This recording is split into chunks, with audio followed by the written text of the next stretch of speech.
third baseman Sean Figgins out of Leary, Georgia, takes the first pitch low, ball one, 1-0. Sean Figgins, a remarkable player at 5'7", maybe 180 pounds, originally drafted by the Colorado Rockies, but never made it with them. The next pitch is inside, ball 2, 2-0 the count. So Sean Figgins, it was last year in June, he not only went 6 for 6 against Houston, his 6th hit was a walk-off game winner. The last time that's been done, you'd have to go back 40 years to Detroit and Jim Northrup. So 3-0 the count to Sean Figgins. And if Figgins gets aboard, he has stolen 18 out of 21. And the next pitch in for a strike, and the count 3-1. So Figgins, then Ibar and Rivera, and if anybody gets on, the cleanup man, Torrey Hunter. Kershaw into the windup, and the 3-1 fastball is in there again, 3-2. Interesting to have two wonderful guys managing against each other. And of course, we're talking about Joe Torre and the former Dodger Mike Scioscia. And Scioscia has an edge on Joe. Here's the 3-2 pitch, swung on and missed, and down goes Figgins. One away, and the batter will be Eric Ibar. When the Angels and the Yankees were banging heads with Mike Scioscia versus Joe Torre, the Angels knocked the Yankees out of the playoffs in 2002 and 2005. In fact, the Angels under Scioscia, the only team to have a winning record against Torre's New York Yankees. So here is Ibar, shows bunt, takes a pitch low, 1 ball and no strikes to Eric. Ibar at shortstop, Juan Rivera out on deck. Now the 1-0 pitch on the way. Kershaw, fastball low and inside. 2-0 the count. Eric Ibar. He's from Bani in the Dominican Republic and was signed by the Angels as a free agent 7 years ago. The 2-0 pitch, and that's in for a strike, and the count 2-1. Eric is the younger brother of former Dodger Willie Ibar. And he's 5'10", so the first two men atop the heap are on the small side, Figgins and Ibar. Kershaw's fastball is high and away. He certainly overthrew on that pitch, although he did hit 93 on the gun. So 3-1 the count to Ibar. Tomorrow night, John Lackey and Randy Wolf. Kershaw ready, and the 3-1 pitch on the way. Good fastball drilled in there, 3-2. So he made a lot of pitches to Figgins. He comes right back and make a lot of pitches to Ibar and Juan Rivera on deck. In that near no-hitter, he made 112 pitches. 3-2 pitch is a fastball fouled off. Still 3-2 the count. Of course, back in the middle of April, you may remember Kershaw struck out 13 Giants.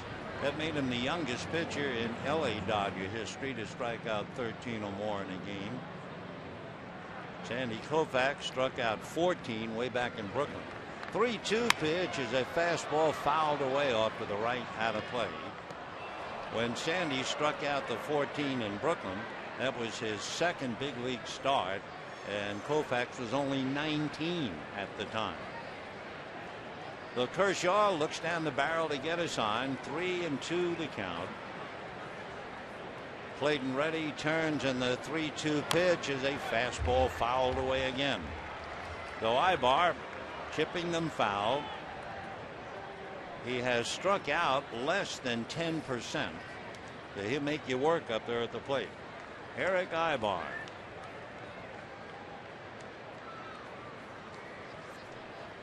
Now the 3-2 pitch once again, and Kershaw deals, and that's fouled away. So still 3-2.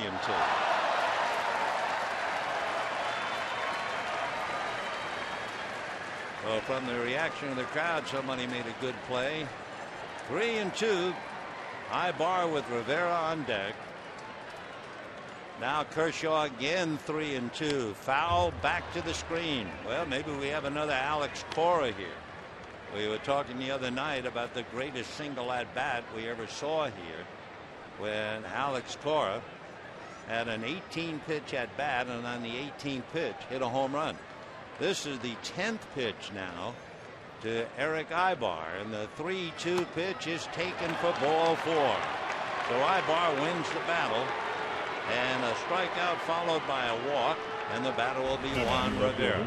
The Dodgers defensively with the leather, Loney and Hudson for Call and Blake, Pierre, Kemp, and Ethier, and the battery of Kershaw and Martin. So here's Rivera ready to check in, hitting .276. He has 3 home runs, 13 runs batted in.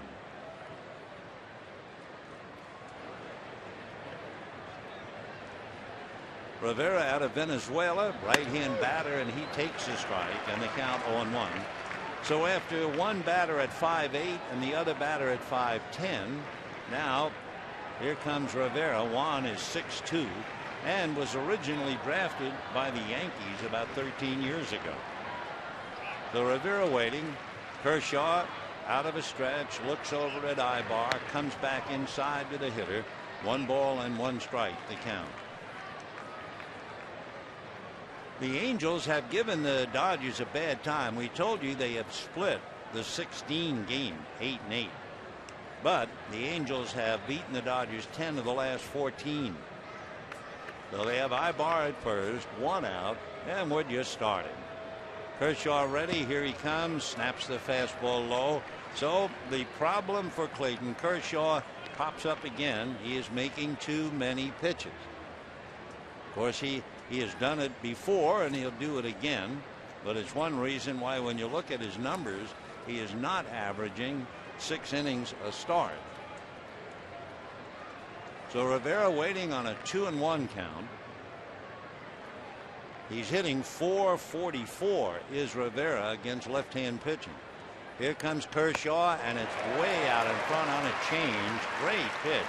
For a kid struggling with his control, he had great arm speed and then just pulled the string, and Rivera way out in front of it. So for Clayton Kershaw, this next pitch coming up will be his 22nd. 2 balls and 2 strikes the count. Kershaw out of a stretch, looks at Ibar. Now the 2-2 pitch coming to Rivera, fouled away up along first. Interesting thing too in watching Kershaw, remember that battle he had with Eric Ibar. Ibar had an 11 pitch at bat and walked, and yet he had walked only 3 times this year. So now here is Rivera with 3 home runs, 13 runs batted in. Rivera has only struck out 10 times, so he's a contact hitter for sure. Kershaw ready, and the 2-2 pitch instead. Rivera started to back out of the box. Ground ball to third. They will get a force, but I think time was called. Yeah, he was. Rivera wanted out, and of course whenever a hitter asks for time, he is always given it. If there is some problem, he's not ready, it could lead to serious injury. And just as Kershaw was ready, Rivera walked away, and then since the pitch was on the way, he swung at it. It will not count. However, they're also looking over at first, and are they going to say that Kershaw balked? Well, down to second base is Ibar, and apparently that's the way it's going to be. It was not just no pitch because Rivera backed out. There was no pitch because there was a balk. So Ibar is now at second. Kershaw came up set around the chin. Maybe they didn't feel he was set long enough, or he actually dropped his hands. And anyway, the balk is called for Kershaw. That would not only be his first balk, it is the first balk charged against a Dodger pitcher this year. So Ibar at second, Rivera still up there. 2 balls and 2 strikes the count. Well, Kershaw again ready to make 23 pitches in the inning, and he just misses, and for the umpteenth time goes 3-2. So a troublesome beginning indeed for young Clayton Kershaw. 3-2 the count. Rivera waiting. Clayton looks down to get a sign. Ibar away from second. A look back at Eric by Kershaw. Fastball very high, ball 4. First and second and 1 out. The balk was called by the first base umpire, Chuck Merriweather, just as the pitch was coming to the plate. So Ibar goes to second after walking. Now Rivera walks, and Kershaw's already getting close to 25 pitches, and he has only 1 out. And Torrey Hunter checking in. Torrey Hunter, 9 home runs, 31 runs batted in, hitting .306. So this is certainly a moment of truth for young Clayton Kershaw. Hunter leads the Angels with runs scored, home runs, and runs batted in. Left-hander Kershaw delivers very high, ball 1. So he is really digging a hole for himself, and we're waiting to see, and now it happens. Here comes Rick Honeycutt to try to bail him out. So 1 ball and no strikes to Torrey Hunter. Over the years, the Angels have beaten the Dodgers more times than the Dodgers have beaten the Angels. It's 38-30. A good rivalry between 2 very good ball clubs. And of course, the Angels last year, winners of 100 games, started off slowly. Nevertheless, they will no doubt be heard from before it's over. In fact, there are a lot of clubs that did pretty well with poor records through 40 games and still making the club. Most recently, the White Sox last year were 2 games under 500 at the start of the year. None of them survived the division series, however, but there were a lot of teams that shook themselves and at least got into the playoffs. All right, 1 ball and no strikes to count. Torrey Hunter waiting at the plate. Brilliant center fielder and a marvelous hitter. A fine all-around ball player. So Hunter waiting, and Kershaw trying to find the strike zone. Now the left-hander ready in the 1-0 pitch, and that's in for a strike. And the count 1 ball and 1 strike. With all the great numbers that Torrey Hunter has, you also know he has 8 gold gloves. So the boy from Pine Bluff, Arkansas, who now lives in Newport Beach, has really had an outstanding career.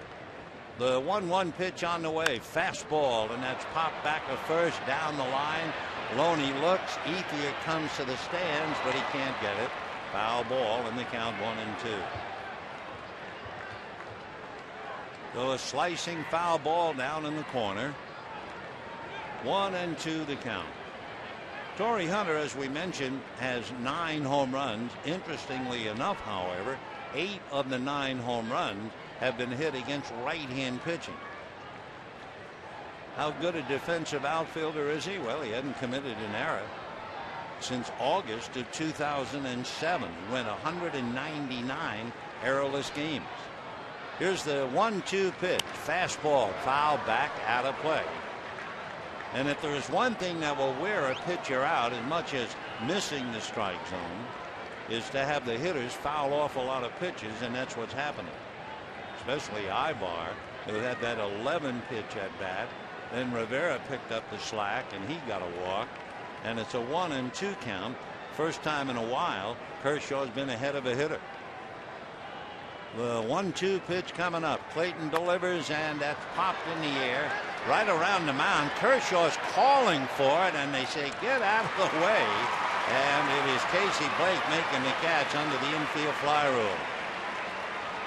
I mean, a pitcher is supposed to direct traffic. He is not supposed to be traffic. But Kershaw at 21 immediately called for it. And here come the infielders around him. And finally, Blake says, kid, take a hike, and handles the pop fly. So 2 down here in the first inning. And the batter is Mike Napoli. And where Torrey Hunter has big numbers, Napoli in some ways has even bigger numbers. He's hitting .307, 6 home runs, 18 RBIs. But more than that, he's hitting .476 against left-hand pitching. So 2 on, 2 out, and the first pitch is a breaking ball low, and that is the 30th pitch that Kershaw has made here in the first inning. So Mike Napoli, who shares the catching duties with Jeff Mathis. Mike from Hollywood, but it's Hollywood, Florida, and lives in Cooper City. Drafted by the Angels 9 years ago. Right-hand hitter, takes a good fastball for a strike, and the count 1-1 strike. Napoli is listed at about 210. A couple of years ago, he was up to 227. 1-1 to count. Ibar at second, Rivera at first with 2 out, and the 1-1 pitch coming up. Kershaw whirls, no throw as Hudson darts to the bag just to give Ibar something to think about. No score, we're just starting. The Angels with 2 on and 2 out. Kershaw, who has made 30 pitches, so he's been laboring. The 1-1 pitch, and that's low and inside with a fastball, and the count runs to 2-1. So it's okay to be young and strong and be 21, but you spend all your bullets early in a ball game, you can't certainly be around too long. 2-1 to count to Mike Napoli. Clayton, a high setup around the face, back with a fastball low and inside. So it's another 3-ball count. He has struck out 1, walked 2, and committed a balk. And it's kind of a shock because he has pitched so well at Dodger Stadium. 14 games in his career here, his earned run average is 2.8. Take him out on the road, his ERA is 6.5. Now the 3-1 pitch to Napoli, and that is low. Ball 4, and so he has walked the house. The 3 walks in the first inning. And of course, for Joe Torre and any veteran major leaguer, a huge waste of talent. And now Kendry Morales coming up. Morales hitting .274, 8 home runs, 26 runs batted in. Right-hand hitter. Morales from Cuba, drafted by the Angels 5 years ago. Kendry, right-hand hitter, batting a steady .274, 8 home runs. Kershaw delivers, and he is low, ball 1. Not a ball thrown in the Dodger bullpen yet. Too early for that. So Kershaw trying to collect himself. Morales with 26 runs batted in. He was the first teenager to play for Cuba's national team, and that was back in 2002. He swings, ground ball to Blake. Casey quickly to Hudson in time. And so with all of his labors and with all of his pitches, he survives the first inning after making 36 pitches. And the Angels, nothing. Dodgers coming up.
Jared Weaver has had a lot of trouble this year in the first inning.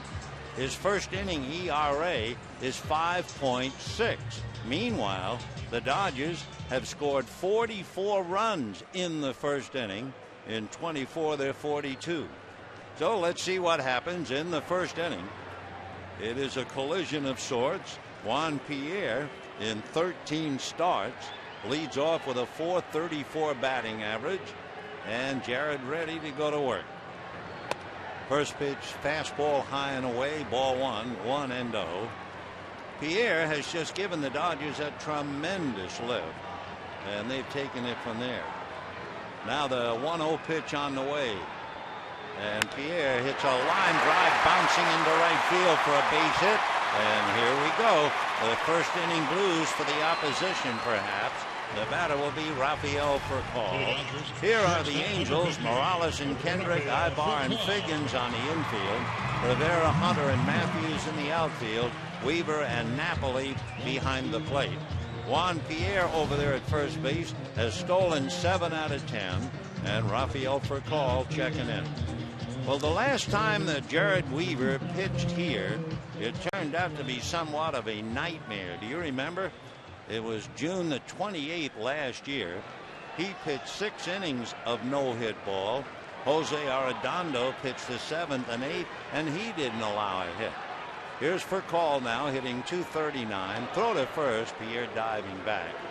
The Dodgers won that game because they scored an unearned run in the 5th inning. And then Chad Billingsley with Jonathan Broxton and Takashi Saito. The Dodgers picked up their 2nd straight shutout against the Angels despite unable to get a hit. The pitch now to Furcal is outside, ball 1. In that game, Weaver was lifted for a pinch hitter, and it was his error that set up the Dodger run. So Furcal, a long look at Larry Boa. Pierre off the bag at first. Weaver turns, throws to first, and Pierre back to the bag. The Dodger run that beat the Angels that night. Kemp hit a little spinner up along first base. Weaver unable to come up with it with his glove and was charged with an error as Furcal takes outside. And then Kemp stole second. He took third when Jeff Mathis' throw sailed into center field, and Blake DeWitt hit a scoring fly ball. So that was the last time Jared Weaver stood on the mound at Dodger Stadium, and I'm sure he just as soon forget all about it. 2-0 the count to Rafael with a home run, 9 RBIs, hitting .239. Weaver a high set, looks over his left shoulder. Pierre bluffs, and the pitch is swung on and missed. 2-1 the count. And again now Furcal looking. If you're going to play hit and run, this is the perfect count. 2-1. Rafael Furcal, in looking, has struck out 29 times. That's kind of high for him. We'll see what that means with Pierre. Weaver is sad, and again going over there, if nothing else, trying to take a little steam out of Pierre and maybe drop a wing off one of his feet. 2 balls and 1 strike to Rafael Furcal. Dodgers with the somewhat unbelievable record of 17-3 at Dodger Stadium. The 2-1 pitch, they're all poised, and they've got Pierre picked off. And now with Morales giving it down to Ibar, the swipe tag is made at first base.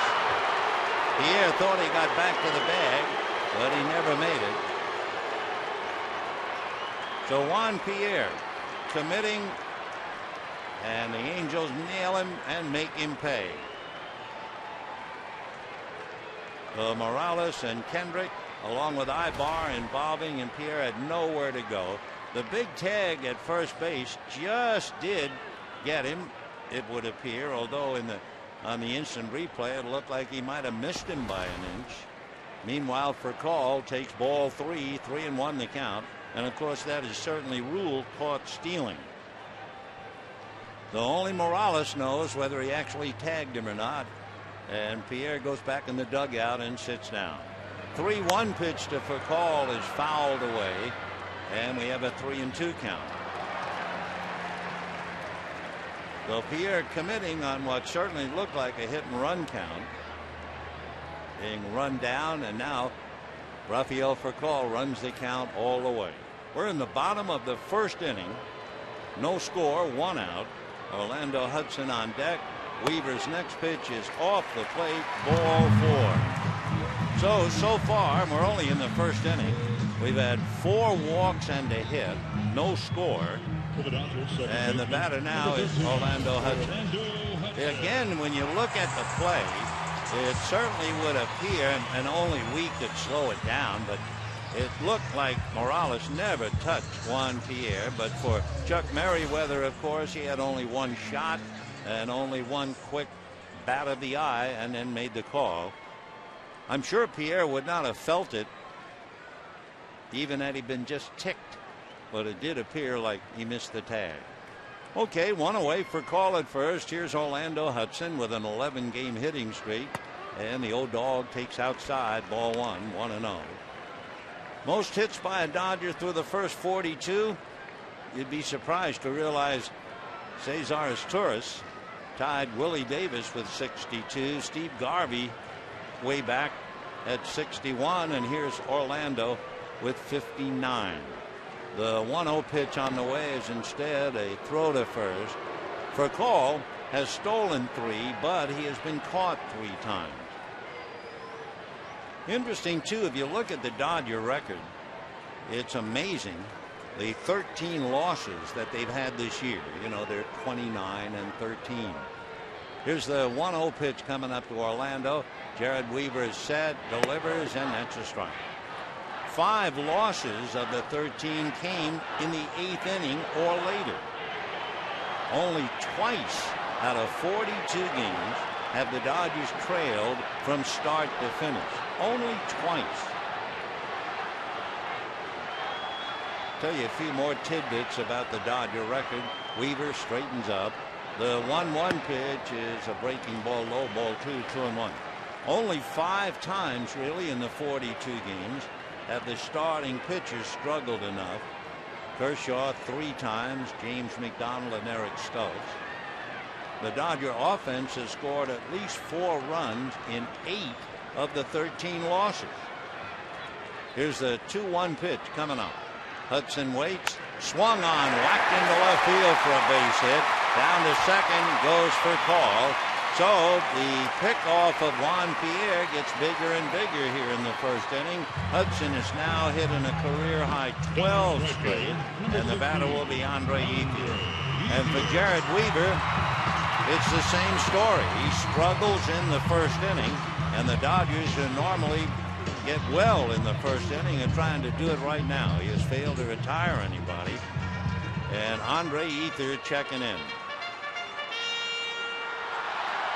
Only 5 times out of the 13 have the Dodgers not had the tying or go-ahead run at the plate in their final at-bat before losing. I mean, you talk about cutting it close. So here's Ethier hitting .253 and takes a strike, and the count 0-1. Big breaking ball that stayed up. And one more thing, only 5 times this year have the Dodgers lost by more than 2 runs. Well, it's rather remarkable. 0-1 the count to Andre Ethier. Weaver out of a stretch. Jared deals fastball pulled on the ground to first. Morales kicks it, recovers, throws, and gets him at first base. So Kendry Morales could not handle it cleanly, but he was still able to get it to his pitcher, and the Dodgers move up. Play going 3-1. Hudson takes second for call, advances to third, and the batter is Russell Martin.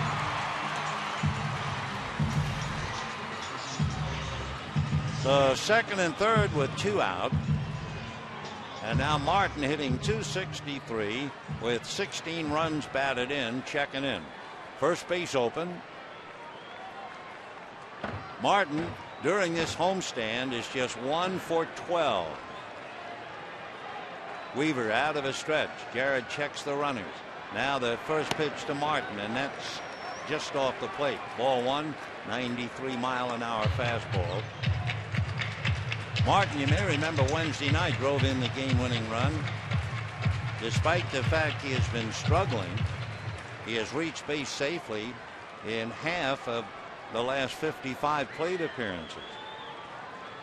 Now the 1 ball, no strike count pitch. Weaver deals, and that one is same spot off the plate. Ball 2. 2 breaking balls, and he's behind 2-0. Waiting his turn on deck. Game Bloney. So Jared Weaver having his problems here in his 5th career start against the Dodgers. His earned run average against the Dodgers 1.5. Jared delivers, and this one's a strike, and the count 2-1. 3-1 lifetime against the Dodgers. Coming off a loss, he had a complete game, his 2nd of the year, but he lost 3-0 to Texas. 2-1 the count. Weaver straightens up at 6-7, and the pitch to Martin is very high. Ball 3. Angels have to be a little tired for sure. They played in Seattle last night. I believe wheels down at about 3:30 this morning. And how about the Mets? They arrived in Boston yesterday at 8:30 in the morning. I don't know what they did for sleep, but they won tonight. 3-1 pitch. Martin takes a strike. 3-2. Yeah, the Mets had Johan Santana, and they turned it around and beat the Red Sox 5-3, despite the fact the Mets still made 3 more errors. Full count to Martin with first base open. 2 down, no score. Out of a stretch goes Weaver, and a big pitch to Russell Martin. Over the top, and there's a high fly ball into deep left center field. Back goes Hunter to the wall and backhands it, going into the wall. Torrey Hunter, with his 8 gold gloves, takes an extra base hit away from Martin, and it cost the Dodgers 2 runs.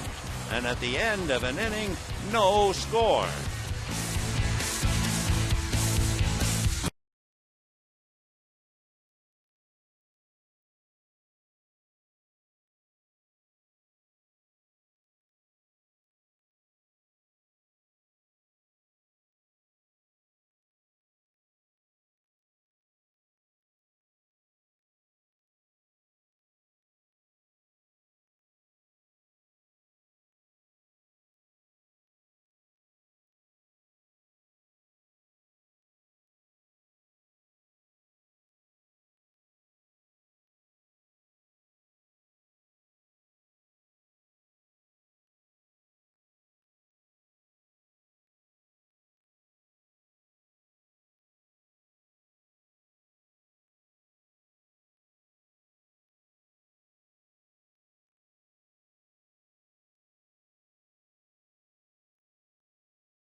In the first inning, and a lot summed up in the name Torrey Hunter, taking an extra base hit away.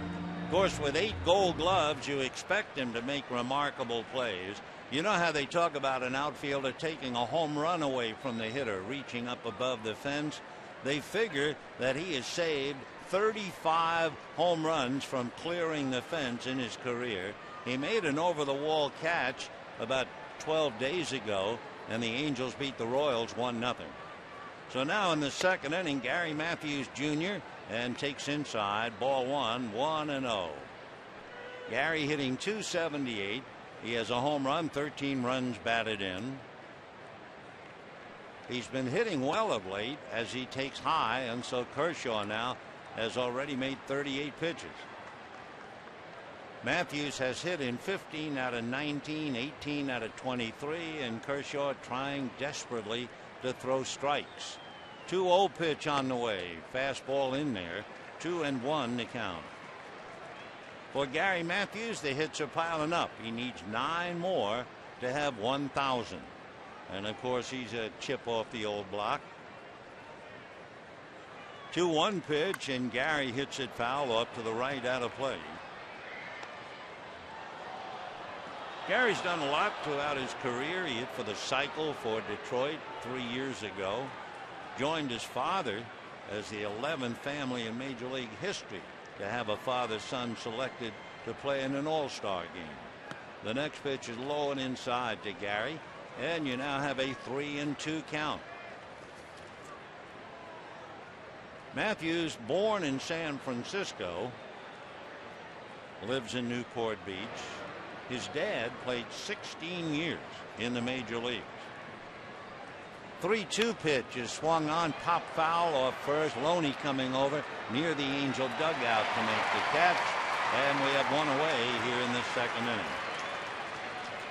Say, friends, join the Dodgers Sunday, Dodgers and Angels Kids Appreciation Sunday. Be a part of the first Webkinz pet giveaway of the season. First 15,000 kids 14 and under walk home with a Webkinz. For tickets, visit Dodgers.com or call 866-DODGERS today.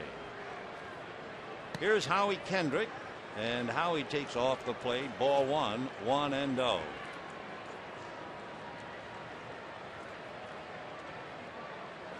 Howie Kendrick out of Jacksonville, Florida, takes a look at the next one. That's low, ball 2, 2-0. Howie Kendrick was a freshman in college, and he was cut from the baseball team, and somehow or other battled his way back, and a big leaguer. The 2-0 pitch on the way. Right hand hitter waits and takes high, ball 3, 3-0 the count.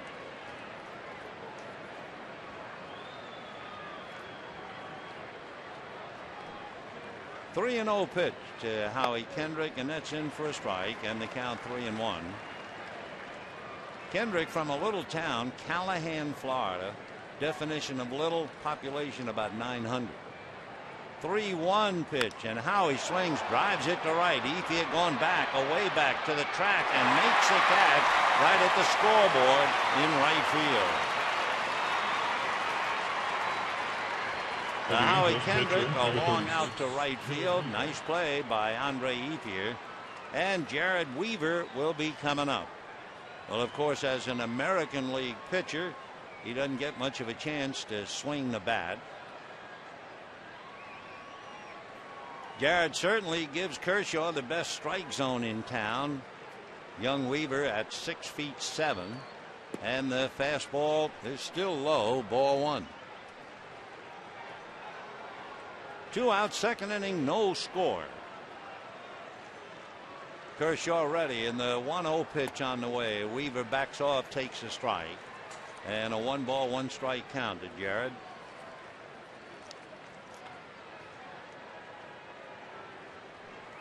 The 1-1 pitch on the way, another strike. 1-2.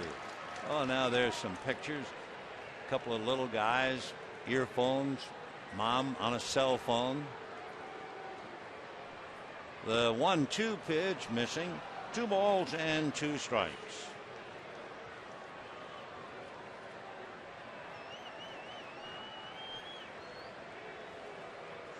Kershaw ready and comes back 2-2, and he goes 3-2 for the umpteenth time.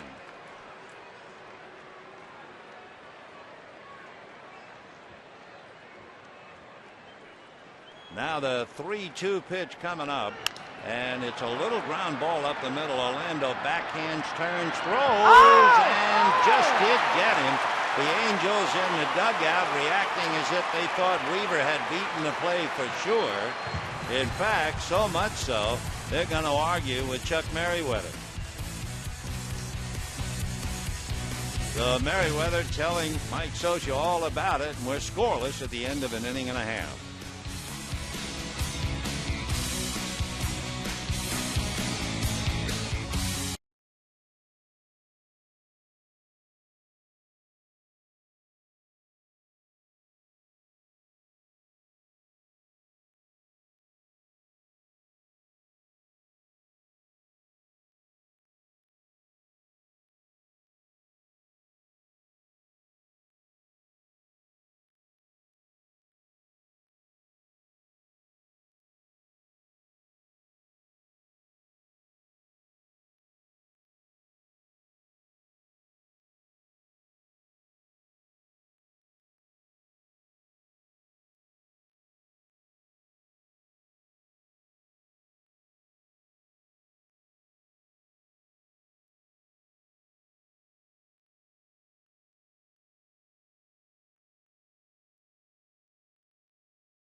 Very two tough plays at first base. One on Pierre and the tag or lack of, and this one on a bounce throw with Weaver hitting the bag just at the same time, it would appear, the ball got into Loney's glove. Mike Socha went out to appeal but lost it, of course. To give you an idea of Clayton Kershaw's problems, he has faced 9 batters and he has had a 3-ball count on 7 of the 9. So he's already made 53 pitches in 2 innings. No way you can continue that way. Meanwhile, we go to the bottom of the 2nd inning. Loney, Kemp, and Blake coming up against Jared Weaver. James Loney hitting .274. He has 2 home runs, 28 runs batted in. And Weaver, who just did survive his usual bad first inning, now ready to set sail in the 2nd inning, no score, despite the fact the Dodgers had 2 base hits and a walk in the 1st inning. Loney takes high, 1 ball and no strikes. James trying to get something started with Matt Kemp on deck. Now the 1-0 pitch on the way. That's swung on and fouled back. Last year in September, Weaver suffered a freakish injury. He sustained cuts on the tips of his middle and ring fingers of his pitching hand, pushing himself up in the dugout at Comerica Park. The cuts were deep enough not to require stitches, but he couldn't grip the ball. Loney fouls it away. So he had to have his next start pushed back a few days. What happened was there were staples in the upholstery, in the cushions in the dugout. 1-2 the count to James Loney. Jared Weaver ready. Here he comes. Fastball whacked to right on his horse is Matthews, but he's going to have to play it on a bounce. So Loney opens up the 2nd with a single to right, and the batter will be Matt Kemp. For the Dodgers, center fielder. In looking at the Dodgers who have faced Weaver, Loney is 3 for 9 against him with that hit. Matt Kemp is 0 for 4 with 3 strikeouts. And the other fellow who has a pretty good number against him is Casey Blake, who's out on deck. So here's Kemp hitting .281, 4 home runs, 25 runs batted in.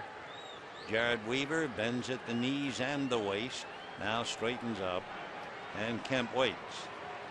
First pitch of the big right-hand batter is taken inside under the elbows. 1 ball and no strikes.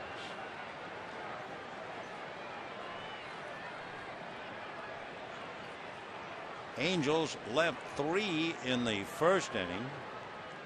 Dodgers left 2. Torrey Hunter made a great catch to save Weaver's bacon. The 1-0 pitch on the way. Kemp fouls it back, and the count 1 ball and 1 strike. We mentioned that Jared Weaver's earned run average against the Dodgers is 1.5. Would you believe John Lackey, who will pitch tomorrow night, has an even better earned run average against the Dodgers? Lackey's ERA is 1.1, and he'll go up against Randy Wolf. Then Sunday, Matt Palmer and Chad Billingsley. 1-1 pitch on the way. Weaver delivers, fastball foul back. 1-2 the count. For the Dodgers, when the weekend series with the Angels concludes, they'll go out on the road. 3 games in Colorado and 4 in Chicago. And then for Call and company, we'll come home to play Arizona, Philadelphia, and San Diego. 1-2 the count to Matt Kemp. Weaver delivers very high over Kemp's head. 2-2 the count. Morales and Kendrick, Ibar and Figgins on the infield. Rivera, Hunter, and Matthews in the outfield. Angels think they might get Vladimir Guerrero back on Monday. 2 balls and 2 strikes. Kemp waits. Weaver ready. Comes back with a fastball at the knuckles. Ball 3. So Weaver walked for Call in the 1st inning. He also gave up singles to Pierre and Hudson. And then Martin robbed of an extra base hit by Hunter. He is struggling as he started this inning by giving up the single to Loney. So 3-2 the count to Matt Kemp. Weaver ready. We'll look at Loney. And there's a throw over there, and Loney back on the bag. As far as Matt Kemp is concerned, as you know, he strikes out a bit. He has struck out 40 times to lead the club. So we'll see what that means as far as running Loney 3-2 and nobody out.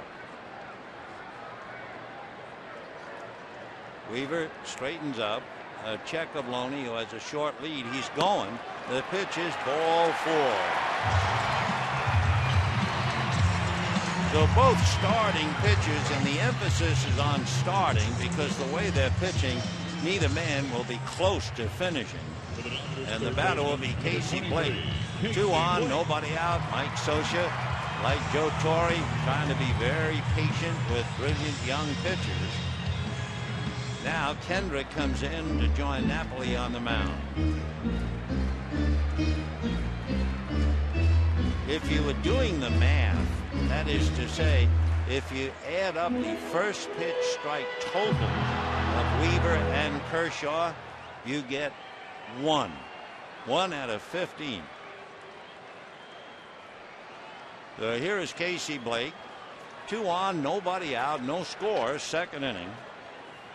Weaver straightens up. Jarrett, a check of the runners, and the pitch to Blake, and that's a strike, and they count 0-1. Blake, as we said, 3 for 8 against Weaver in the past.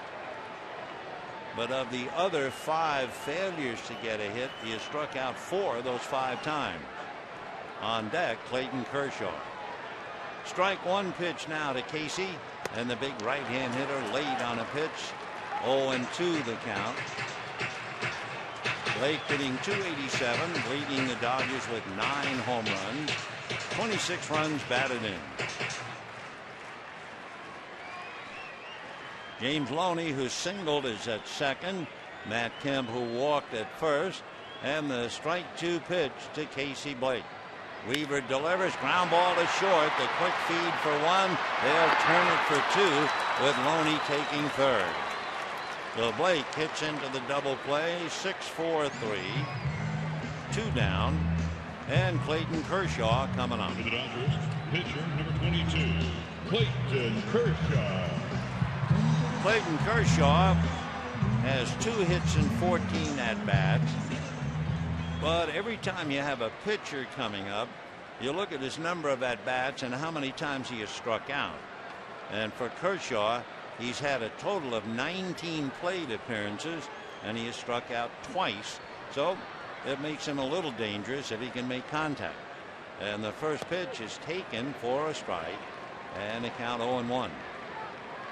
Slow breaking ball at 73.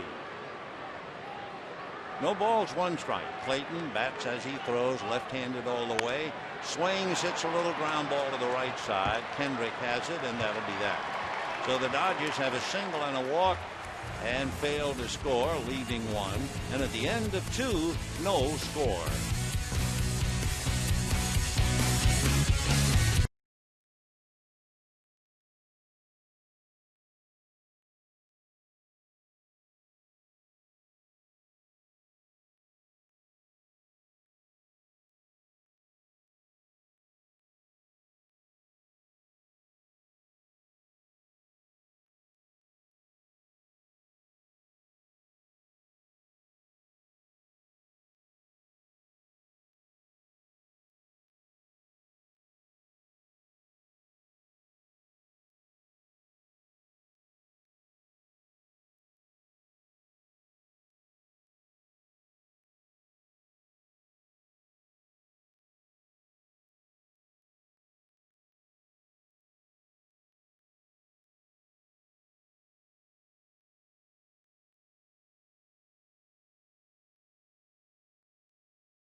It'll be Sean Figgins, the top of the lineup, followed by Eric Ibar and then Juan Rivera. When you look at the Angels in past games and then you realize that Clayton Kershaw walked 3 in the first inning, that's rather remarkable, because the Angels have guys in the lineup who just don't normally walk. Ibar, over 100 at-bats, 4 walks. Rivera, 123 at-bats, 9 walks. Kendrick, 137 at-bats, only 6 walks. And the pitch is a strike. And so for Kershaw, he starts off on the right foot against Sean Figgins. 0-1 the count. The strike one pitch, and Sean swings, drives it to the gap. There's nobody there. That's going to go to the track. It's going to go all the way to the wall, and Figgins into second base standing with a double. You know, when Figgins stands at second, you realize 2 years ago, in 2007, from May the 31st to the end of the year, he hit .381. I mean, he is a wonderful hitter. 2 years ago, he hit .330. Last year, .306. But how about that? From May 31st to the end of the year, he hit .381. He's a tough out, and he opens up the third with the double. And now the batter is Eric Ibar. Ibar walked. That was news in the first inning. Dodgers look bunt. They bring up Loney. Blake is playing caddy corner at third. And of course, among other things, Blake has to be looking sideways. Figgins has stolen 18 out of 21. You can't take your eye off him. And Furcal is directly behind him. Kershaw ready and deals the bunt in the air. Caught by Loney as he goes to his knees. Holding at second is Figgins. So Mike Scioscia, under the heading of the best laid plans of mice and men, has Ibar try to bunt, and he pops it up. So a big out. Now Juan Rivera coming up. Rivera hitting .276. 3 home runs, 13 runs batted in. So Loney was looking bunt. They brought him up for the bunt, and he got the bunt. So Rivera now trying to advance his man. Kershaw's first pitch, fastball inside, 1 ball and no strikes. Juan Rivera played with the Yankees in '02 and '03. Though Joe knows him well. Signed a 2-year deal with the Angels in January of '06. Then they added another year. A pickoff play, and they've gotten Sean Figgins. Orlando Hudson going to the bag, and Kershaw nails him. 1-4. So for the Angels, poor execution. First, the lack of the bunt, and now Figgins, who no doubt was thinking about stealing third, and he's hung out to dry on the throw from Kershaw to Orlando Hudson. And they got him by plenty. So now the pitch to Rivera, up and in for ball 2, 2-0 the count. So with a right-hand hitter, you could read Figgins' mind. The door's open. I might try to steal third. And instead, they nail him. The 2-0 pitch to Juan Rivera. Hard ground ball to Blake. Casey stays with it and throws him out. And for Clayton Kershaw, a relatively simple inning, only 6 pitches. And at the end of 2.5, no score.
Figgins' double was picked off. Ibar popped up the bunt, and for good measure, he got Juan Rivera on a ground ball to third.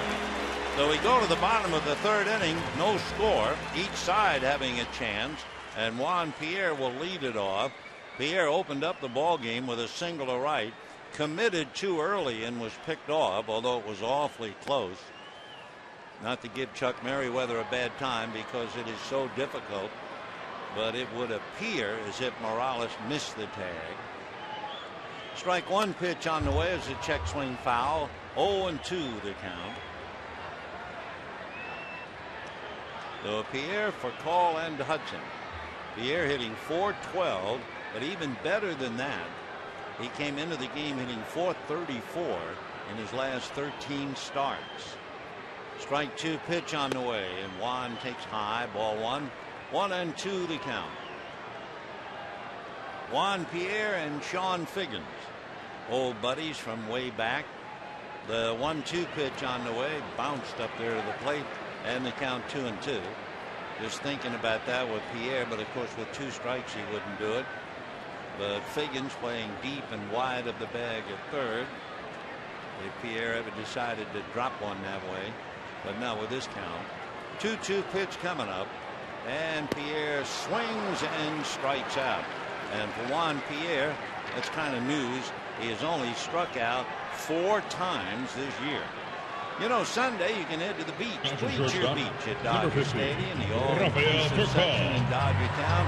You'll enjoy all-you-can-eat barbecue, a Dodger beach bag, an oceanfront experience with a bird's-eye view of the game. The beach opens Sunday with the Angels. To purchase tickets, visit Dodgers.com/beach or call 866-DODGERS. Bring the sunblock. No beach balls. We'll see you Sunday. Furcal takes off the plate. Ball one. 1-0 the count. We're in the bottom of the third. No score. Dodgers no runs, 3 hits. Angels no runs, 1 hit. Whoops, the dreaded beach ball is on the track in right field. No timeout.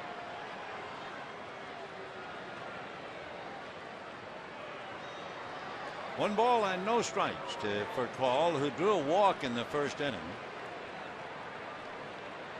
Weaver has walked 2, allowed 3 hits, but no runs.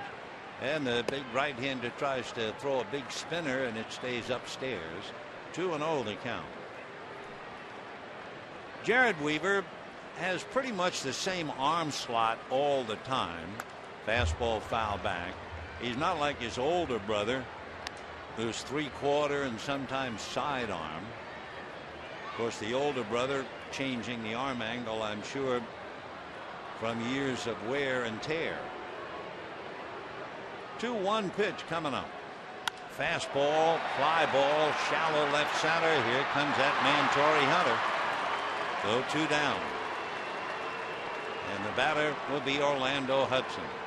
Torrey, who made a huge play in the first inning, going right into the wall in left center.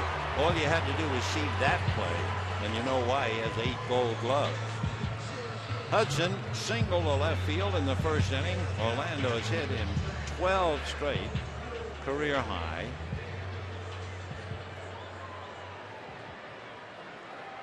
Hudson, who landed heavily on his shoulder the other night, and you thought, well, he's going to be out for a couple of days. Came right back, didn't miss a trick, and came back with a single and a double. And now tonight, a single. 0-1 the count to Orlando. Weaver comes back, and that one is in there for a strike. 0-2 the count. Weaver throws a pretty quick changeup. That was 80 miles an hour. The strike 2 pitch is inside, straightening up the hitter. So he goes from an 80 mile an hour change to a 90 mile an hour fastball. His breaking ball in the mid-70s. Garrett nods yes. And the 1-2 pitch, fastball, pulled foul outside of first down the line. Hudson with that quick bat, pulling a 91 mile an hour.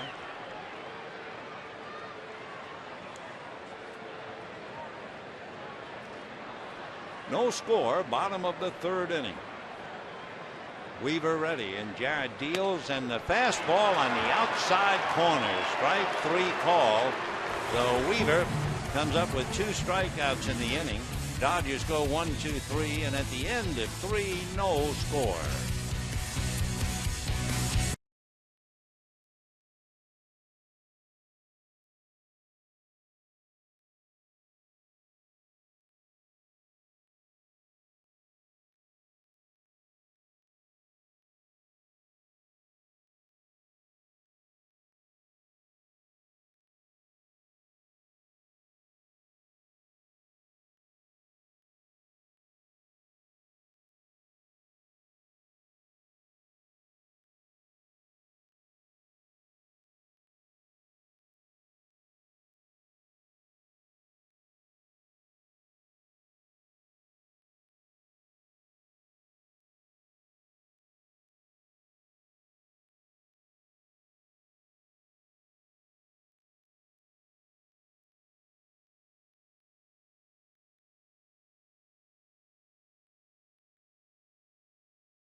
That inspire at every turn. And by Carl's Jr. Without us, some guys would starve. No scores. We go to the 4th inning, despite the fact the starting pitchers have been bobbing and weaving, ducking base hits and walks. Torrey Hunter, then Mike Napoli, and Kendry Morales in that order, and the pitch in for a strike. Torrey out at third with a pop fly in the first inning. Right-hand batter takes off speed and away. 1 ball and 1 strike. So for Clayton Kershaw, after 36 pitches, then 17, he dropped down only 6 last inning. Line drive, fair ball down the line. Torrey Hunter on his way into second as Pierre comes up with it, and Torrey steams in with his 11th double of the year. It is also the second leadoff double. Remember, Figgins led off the third with the double and was picked off.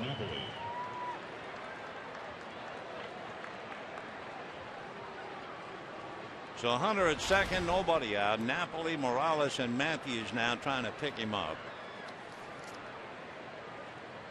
Hunter has stolen 8 of 11. So he has good running speed. Napoli walked in the first inning. Ball 1, 1-0. Mike hitting .307, but as we mentioned, hitting close to .470 against left-hand pitching. .476 to be exact. 2-0 the count. No runs, 2 hits for the Angels. No runs, 3 hits for the Dodgers.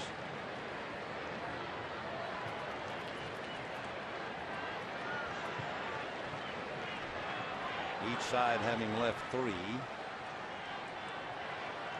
Hunter, having seen Figgins hung out to dry, a little cautious out there at second. 2-1 the count to Mike Napoli.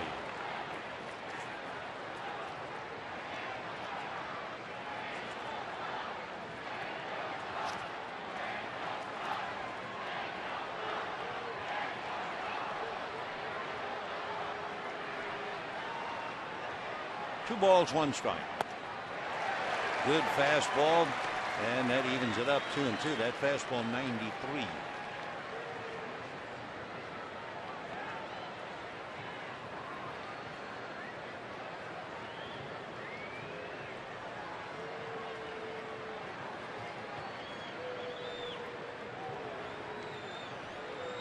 2-2. Another fastball. That was the thing about Sandy Koufax. I mean, he had a great fastball, but when he could throw his curveball for strikes, he was unhittable. Hunter at second, 2-2 the count. Kershaw had been staying fastballs with Napoli. And another one. So he's throwing anywhere from 90 to 93, and Napoli just keeps fouling him back.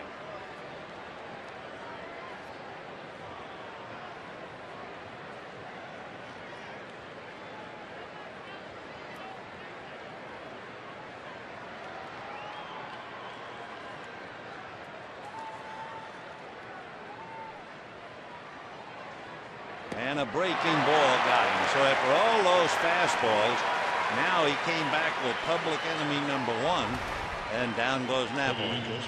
Up there, down there. Second strikeout for young Clayton, and the batter now is Kendry Morales. Hit into a force play in the first inning. Morales grounding to Casey Blake.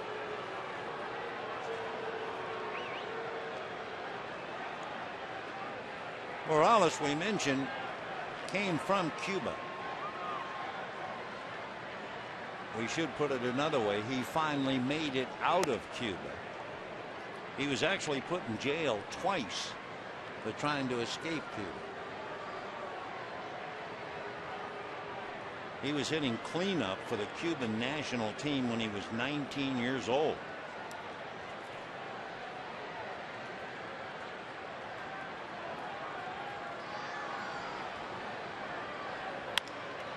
Ground ball to Furcal. He kind of winds up to get him, and on the play, Hunter moves to third. For the Dodgers, they still have a couple left here tomorrow with John Lackey and Randy Wolf. Then Sunday to conclude the series and the homestand, Matt Palmer and Chad Billingsley. Dodgers then will go to Colorado Monday, Memorial Day on KCAL 9 at 12 o'clock. That'll be Eric Stultz, Jorge De La Rosa. Randy Wolf making his own mental notes for tomorrow night against John Lackey.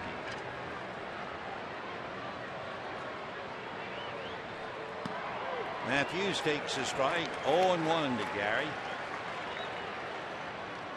Torrey Hunter at third with 2 out. 4th inning. No score.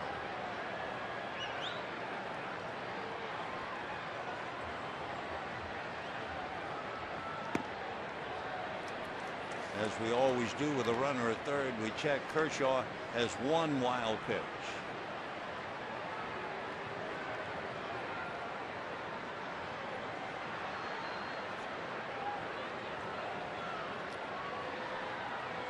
One ball and 1 strike. And that's a strike. 1-2. Gary's going to be 35 in August. Born in San Francisco, but he grew up here.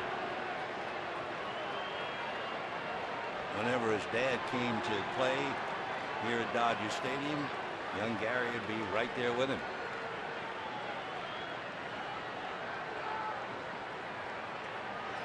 Breaking ball, but low. 2-2.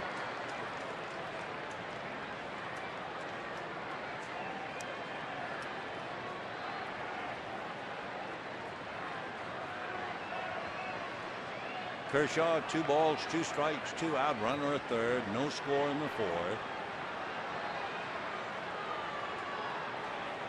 Fastball, and he was late on it. It was 92. When Gary Matthews Jr. was a child and his father was playing for the Giants, one of Bobby Bonds' sons by the name of Barry Bonds would babysit for Gary Matthews Jr. 2-2. Another breaking ball. Still 2-2. Interesting for young Gary. His father, a former major leaguer, his uncle, a cameraman, Turner Broadcasting. Every time he'd come to do the Braves, there'd be his uncle working the camera no more than 30 feet away in the dugout.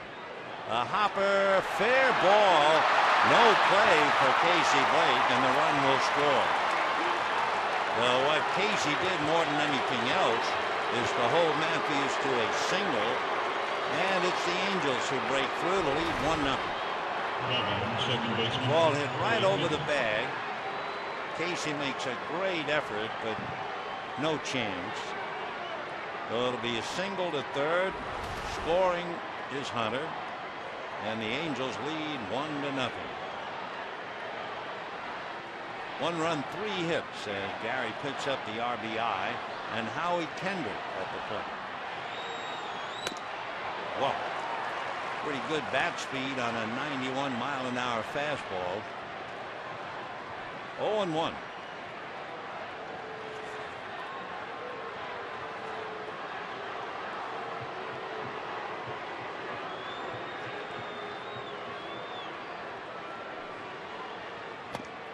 And 0-2.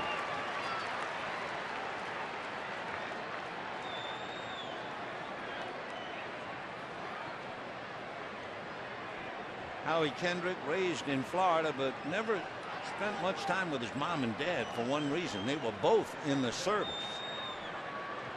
In fact, his mother was an Army staff sergeant, you understand. Runner going, base hit to left. And Matthews around second. He will take third easily. And the throw comes into Orlando Hudson. So in the inning, Hunter doubled. Then the base hit by Matthews. If Casey Blake doesn't get to that ball hit by Matthews, he has a double and he would have scored. Instead, the Angel lead is still just 1-0. They have 3 hits in the inning, 2 singles and a double. Anxious time for Joe Torre, and Jared Weaver will be coming up. And remember, in the second inning, even though Weaver, as an American League pitcher, does not get a chance to swing the bat, even though he is 6'7", Kershaw went 3-2 with him.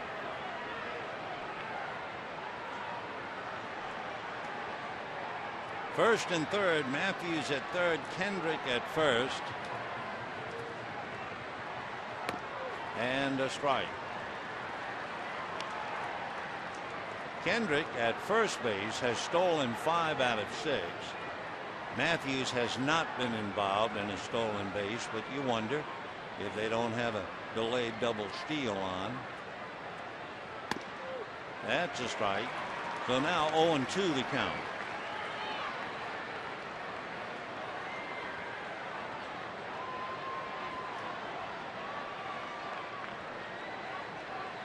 No balls and 2 strikes.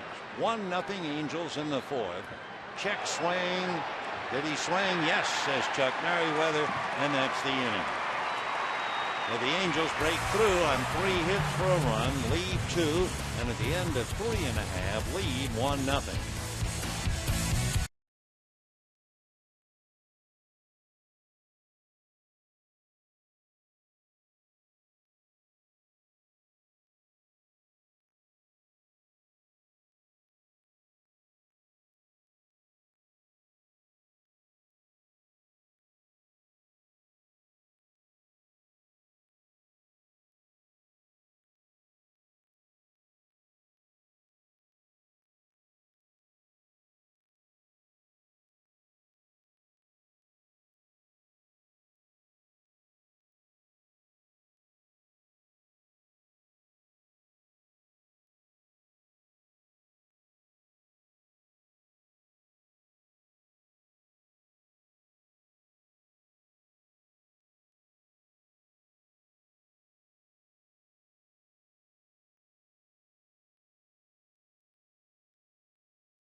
ability. And by your Southern California Ford dealers and the new Ford Advantage plan. Bottom of the fourth inning, 1-0 in favor of the Angels. The Dodgers now will have Andre Ethier, Russell Martin, and James Loney. And of course, for Jared Weaver, his history tells you a lot of things. Number one, that he struggles a great deal in the first inning, which he did, but he survived it. But then, after the first inning, his earned run average is just 2. So he gets tougher and tougher. And we'll see if that holds up tonight. Andre Ethier grounded out in the first inning. In the first inning, the Dodgers had Pierre single, but he was picked off breaking early on a 2-1 pitch. Furcal eventually walked. Hudson singled, but Ethier grounded out. Martin hit a ball to the gap in left center at the wall, and Torrey Hunter made a great catch, and Weaver got off the hook. 0-1. Andre in the throes of a slump, and they all go through it. He's 0 for 11. And off speed for a strike. Ethier, in his last 13 games, is 6 for 54. 1-2. Andre with 6 home runs, and 4 of them against left-handers.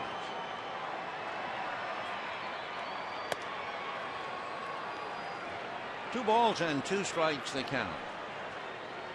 Angels lead 1-0, bottom of the fourth. 2-2. Ball 3.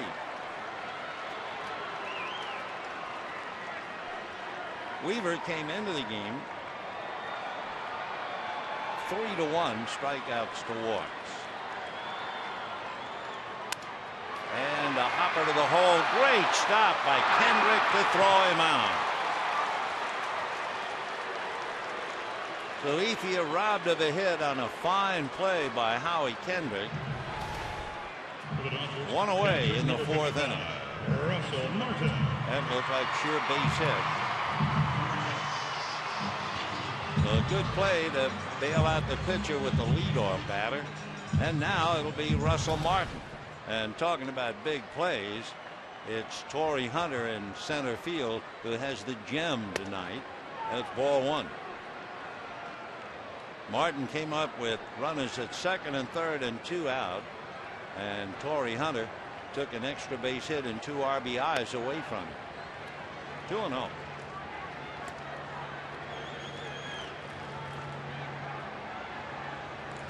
On deck, James Loney. And that's pop foul, out of play.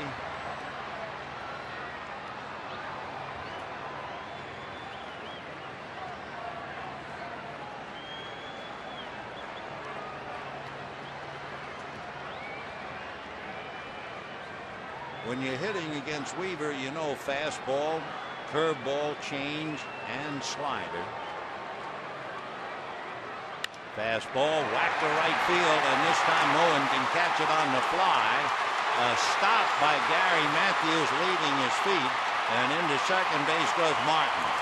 So Russell was denied in the first inning, but not here in the fourth. And of course that double points up that fine defensive play by Howie Kendrick. Number 7, James Loney. So the Dodgers have the tying run at second with 1 out, and James Loney trying to pick up Russell Martin. Loney singled to right in the second inning.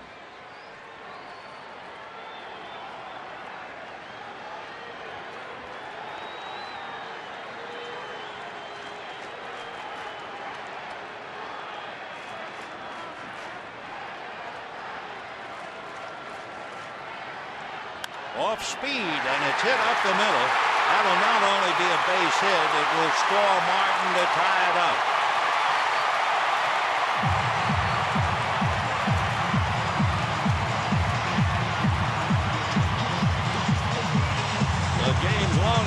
for 2, a run batted in. And with a 1-1 tie, Matt Kemp will be coming up. 27, Matt Kemp.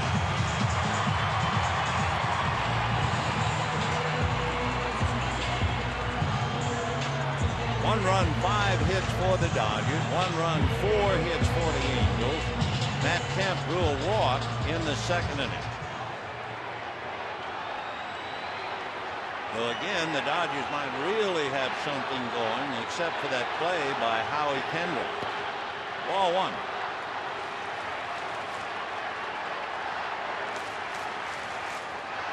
Angels began the night 2 games behind Texas. The Dodgers began the night 9 games in front of the Giants. 1 ball and no strike. 1-1.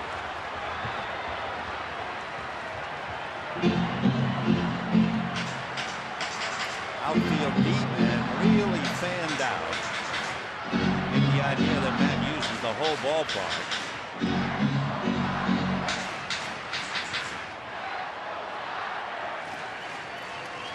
Kemp hitting .281.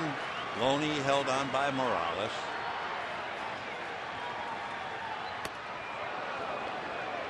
They're going to check. No swing, says Chuck Merriweather. 2 balls and 1 strike to Matt Kemp. Casey Blake on deck.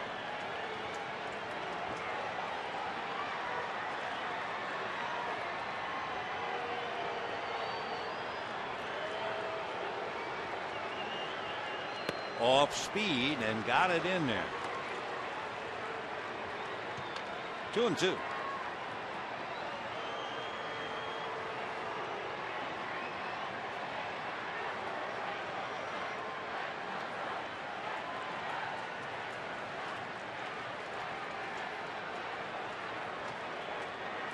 Over the top fastball, pull foul.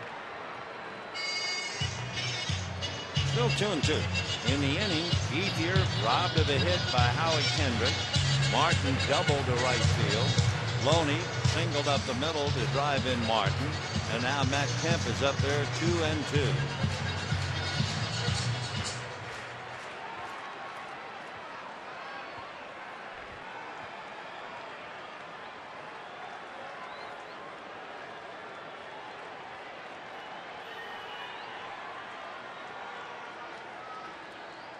Fastball off the glove of Figgins and on into left field.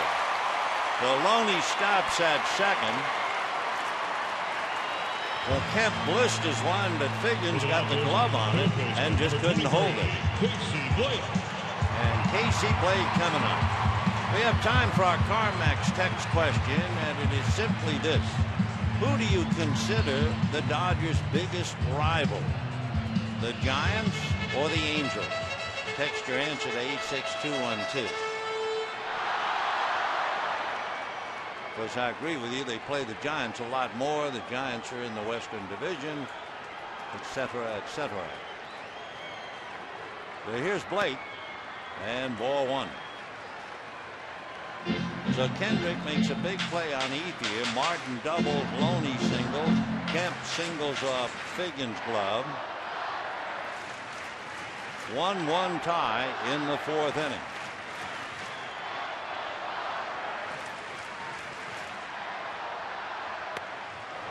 One and one. Casey grounded into a double play in the 2nd inning, 0 for 1. His play on the ball Matthews hit saved a run in the 4th inning.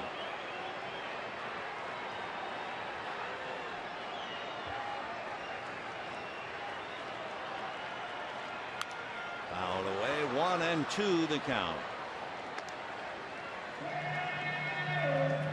Weaver using his slider sparingly. He just used it on that last pitch to Casey Blake.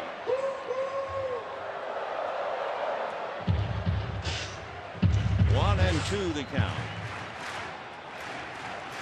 Clayton Kershaw on deck in a 1-1 tie.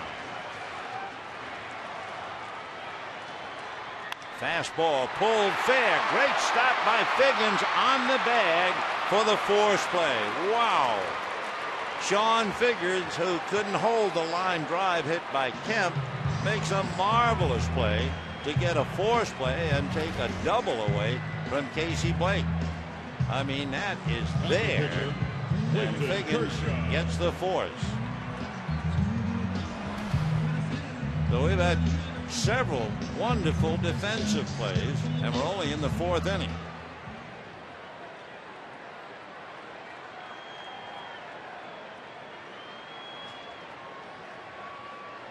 Here's Kershaw, grounded out in the 2nd inning. 2 on, 2 out, 1-1 tie in the 4th. Ball 1.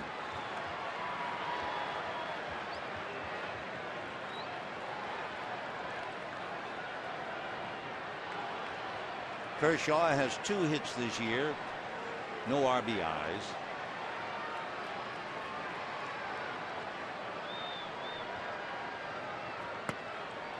Two and 0 the count.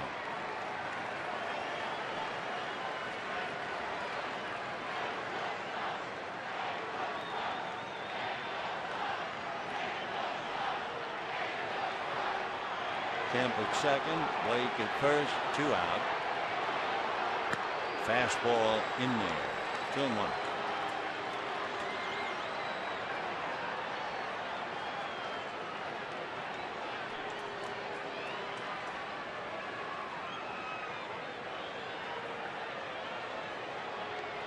Kemp trying to distract that there at second, and he has done it. So Weaver backs out for the moment. Matt Kemp has stolen 8 out of 10, but you wouldn't expect anyone to do anything on the base paths with the pitcher up there. Going to the bag, but no play.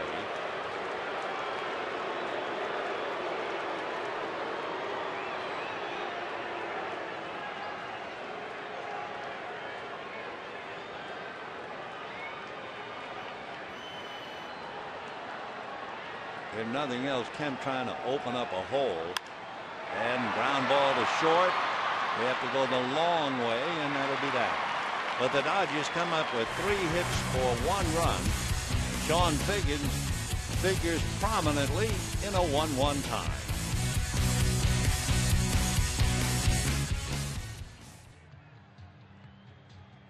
The clubhouse combo for a chance to win a $300 team.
Combination is 39 10 22.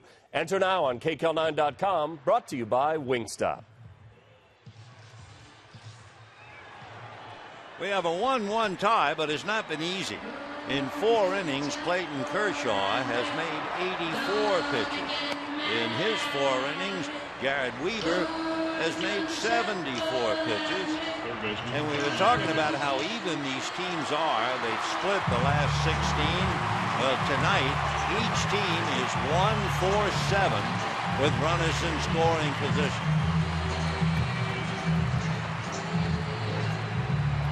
For the Angels, Sean Figgins will start it off for Mike Scioscia's boys. Figgins has struck out, doubled, and was picked off second base. With his double, he has hit safely in 10 straight. Ball one.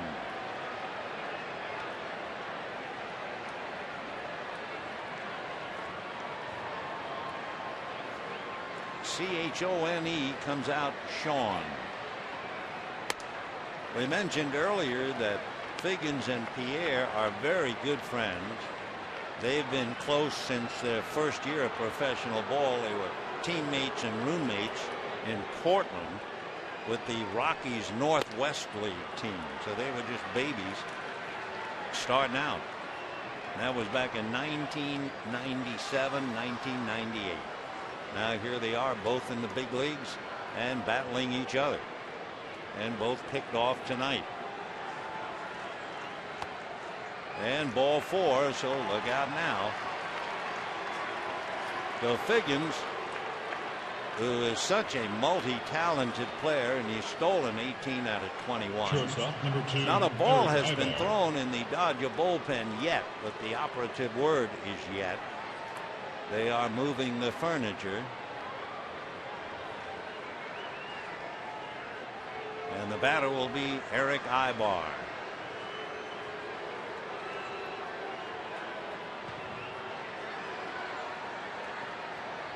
So Clayton almost coming up to 90 pitches with nobody out in the 5th inning. Ibar walked and popped up a bunt trying to sacrifice. And he pops another bunt up, and that one is backhanded by Kershaw. Mike Scioscia saying, wait a minute, I've asked him to sacrifice several times. He has gotten 5 bunts down for me, and he pops 2 of them up tonight. High fastball, and it's awfully tough to get that thing down on the ground anyway. Nice play by Clayton Kershaw. Down in the Dodger bullpen, Ramon Troncoso in the Angel dugout somewhat discouraged Ibar. So now Rivera, who has walked and grounded to third.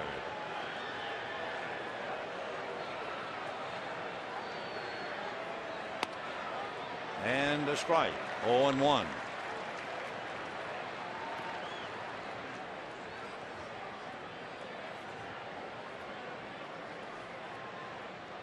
Rivera played for the Expos 5 years ago, and at Olympic Stadium in Montreal against the White Sox, he hit 2 home runs in 1 inning.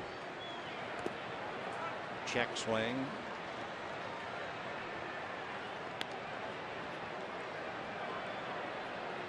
Three years ago, Rivera had 23 home runs for the Angels. He has never come really close to that again in the major league. Juan from Venezuela.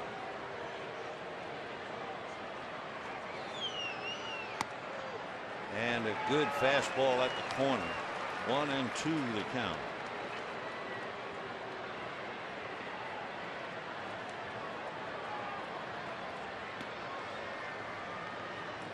Remember when the Angels had outfielder Jose Guillen?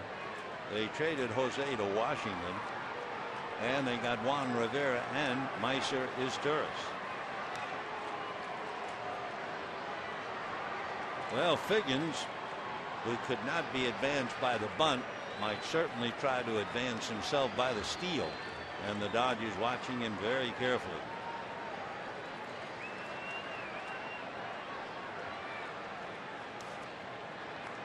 There he goes.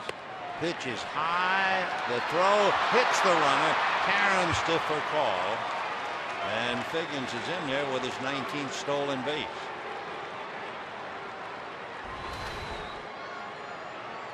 Figgins got a good jump. Martin's throw is there, and it hits him, I believe, on the right leg. But Karen directly to Rafael for call. Figgins has stolen 19 out of 23 because he was picked off in the third inning. That's always called caught stealing. So Rivera trying to pick him up. 2 balls, 2 strikes. And a high fly ball to deep left field. Pierre going back to the track, makes the catch. Figgins tags and moves over to third. And Furcal runs the ball back to the infield. So, of course, if you're in the Angel dugout, you're saying to yourself, well, number 48, the bunt would have gotten him to second, but instead he stole second. So he pretty much where he would be.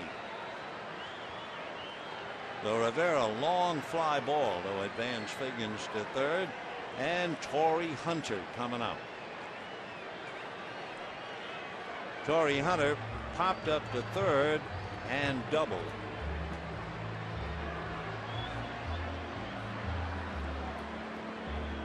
There are so many stories. Some of these young players from Latin America, but also in the United States, coming really from nowhere. Torrey Hunter certainly would be one of them. From Pine Bluff, Arkansas, but he was from the east side of Pine Bluff and apparently crime infested. Right, 0-1. He doesn't mind admitting there were days that Torrey and his brothers would knock on neighbors' doors asking for food. 0-1. 1-1.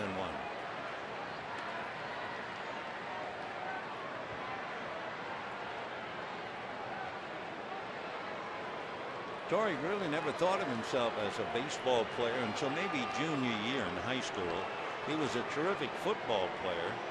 He was the high school's quarterback. Off speed, hit to Furcal. Nice pick. That's that. No runs, no hits. A man left at third, and at the end of 4 1/2, a 1-1 tie.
Shaw, Jared Weaver in a tough one, 1-1.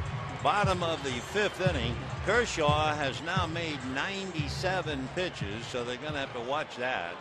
Meanwhile, Weaver has made 74 and a strike to Pierre. Juan Pierre single to right, struck out, 1 for 2. 1 run, 6 hits for the Dodgers, 1 run, 4 hits for the Angels. 1-1.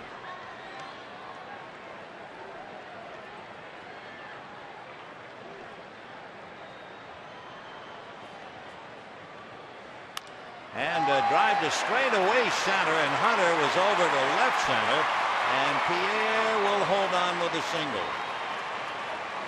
The location, and Pierre a leadoff single to center field. Dodgers had Pierre lead off the first with a single. Loney led off the second with a single. Ethier was robbed of a hit, otherwise he would have led off the fourth with a single. And Pierre now leads off the fifth with a single. So that is a dangerous way for Jared Weaver to pitch. And the batter is Rafael Furcal. Now with this combination in the first inning on a 2-1 count, Pierre broke and the Angels picked him off. That's a strike. Behind the plate calling balls and strikes. He's been doing it for over 32 years in the big leagues. Michael Eugene Riley out of Michigan.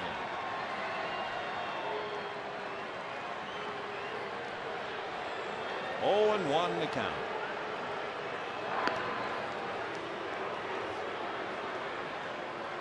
Pierre has stolen 7 of 11.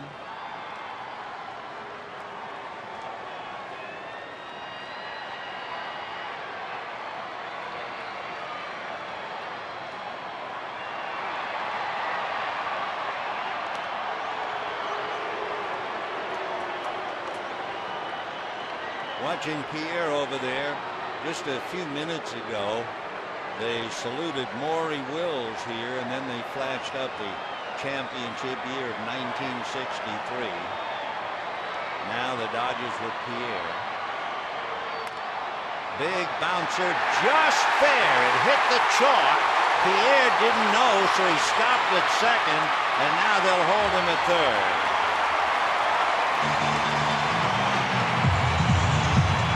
So Furcal hits a bouncer right on the chalk. And the Dodgers have second and third with nobody out. And Orlando Hudson coming up. High bouncer right there. And Chuck Merriweather had the best view in the house, but Pierre was startled. He wasn't sure. And then he went to third. With nobody out, I don't believe they would have run him anyway.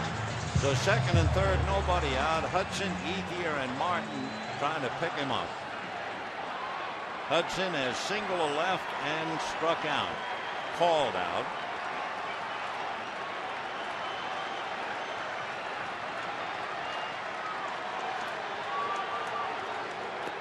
In the dirt. Nice save by Napoli.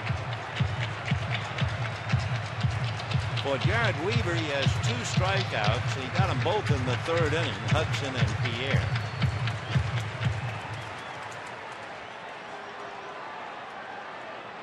Kershaw has 3 strikeouts, so 2 fellas who can strike out a lot are not doing it tonight. Comebacker, the runners are frozen, and the out at first. 1 away. Now Andre Ethier with runners at second and third, 1 out in a 1-1 tie. Right fielder, Andre Ethier. Hudson hits back to the box.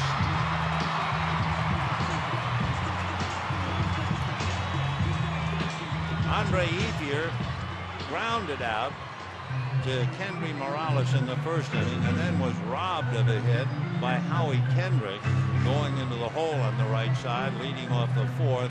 That was a huge play, because following that play, Martin doubled, Loney singled, and Kemp singled. But the Dodgers could only get 1. Mike Butcher, the pitching coach for Mike Scioscia, out there talking to Jared Weaver. You have Russell Martin on deck, and Martin has hit the ball very hard. That'll be a consideration as far as Ethier is concerned. Martin was robbed of at least a double by Torrey Hunter, and then did double in the 4th inning. So they are going to go after Ethier. Andre 0 for 2, 0 for 13 during the homestand. So he is hungry. And his average now at 250. Ball 1. I mean, remember Andre Ethier, who was hitting .327? Well, it's the same Ethier hitting .250.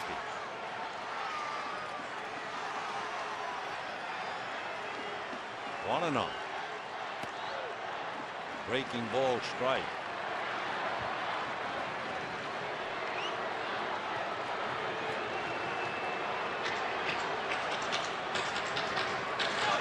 One run, 8 hits for the Dodgers.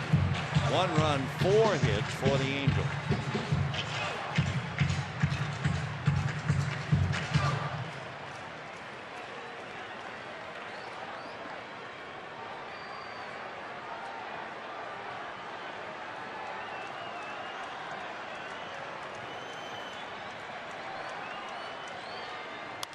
Fouled away. 1-2. The Angels have been retired in order only once. That was in the second inning. The Dodgers have been retired in order only once in the third. Though each team has had ample opportunities, the Angels have left 6, and the Dodgers right now have left 5, and they have runners at second and third. Game 1 of what should be a terrific series. Dodgers and Angels tomorrow night. John Lackey and Randy Wolf. And then Sunday afternoon, Matt Palmer and Chad Billingsley. 1-2 to Ethier. Check swing foul.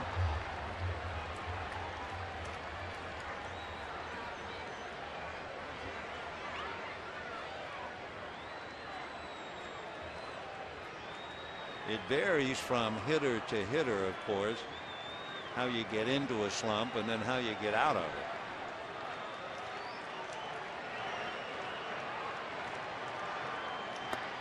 Two and two. A lot of times with a hitter who has, let's say, half a dozen home runs, a lot of RBIs, and he'll fall into a trap of trying to pull everything, open up too soon, and the pitchers will exploit him, and then he gets deeper and deeper into it. Fouled away. Of course, Stan Musial was one of the all-time greats, and whenever he would get into a slump, his whole idea was to hit the ball up the middle. Of course, he was a Hall of Famer. Meanwhile, Pierre at third, for call at second, 1 out, 1-1 in the 5th. And ball 3.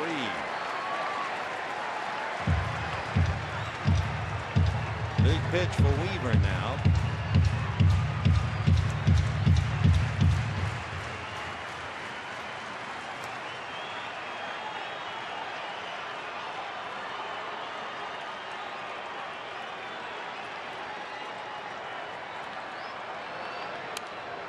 Foul back.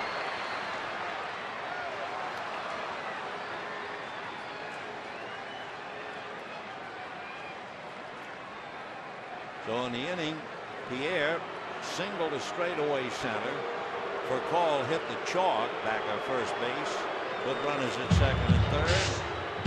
And the old buddies get together at third base as Sean Figgins and Juan Pierre talk about their careers. A wonderful story. Teammates, very beginning of their careers. Ethier has had an 8-pitch at bat right now as he hangs tough. Look at a 9-pitch at bat. Eric Ibar had an 11-pitch at bat in the first inning. However, Ibar has had 2 chances to bunt and has popped them up each time in the third and in the 5th. 3-2 the count to Andre Ethier.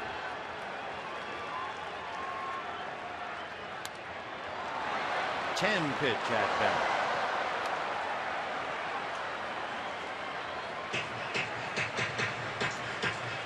So Don Mattingly, who I'm sure throughout his career in the American League with the Yankees got deep into so many counts. Now watching Ethier, this will be the 11th pitch. Breaking ball. So Ethier wins the battle, draws the walk, and the bases are loaded for Russell Martin. And Martin has hit the ball hard against Weaver twice. Dodger pitcher number 55, Russell Martin.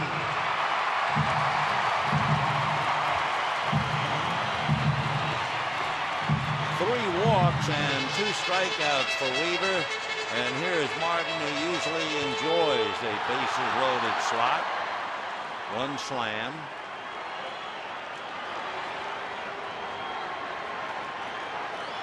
Martin had the slam 2 years ago against Pittsburgh. And a big breaking ball strike. 0-1.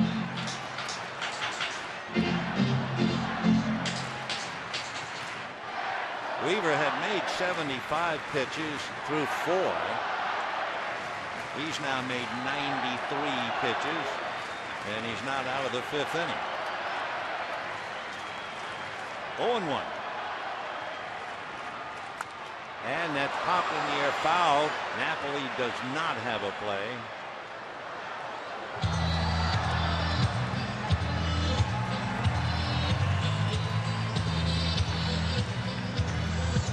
And 2 the count to Russell Martin. So you have Pierre at third, for Call at second, Ethier at first in a 1-1 tie. It's amazing how closely these 2 teams play each other. We mentioned it. The last 16 games, they've each won 8. One team's batting average over the stretch 259 and the other 260. One team has hit 14 home runs and the other has hit 13. And down he goes, chasing a hard slider off the plate. So Martin strikes out. Big pitch. First baseman It's there, and then it just ran away. James Loney. So James Loney with the bases loaded, 2 out in the 5th inning in a 1-1 tie. So Kershaw made 97 pitches in his 5 innings. And Weaver's getting there now. Loney single to right, single to center. Look at all those RBIs with the bases loaded.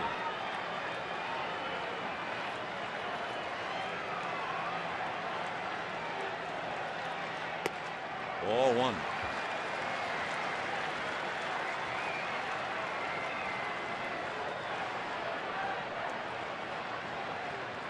Bullpens are busy for each team.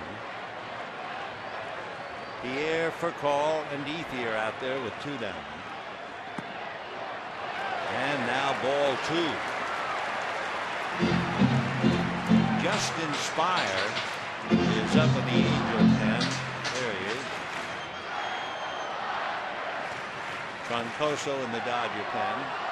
2 balls and no strikes.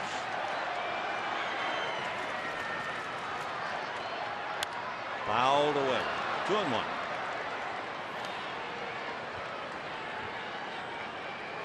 When the Angels come up, Napoli, Morales, and Matthews in the 6th inning. Weaver's spot is due up 5th. Meanwhile, Kershaw has 3 more hitters before he would come up, or his position. 2-1. Fouled away.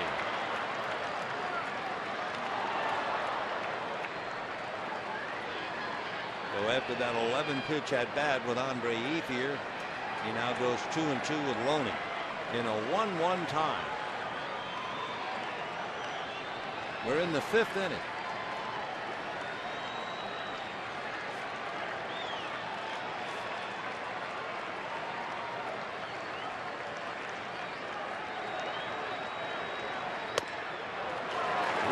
What will he do?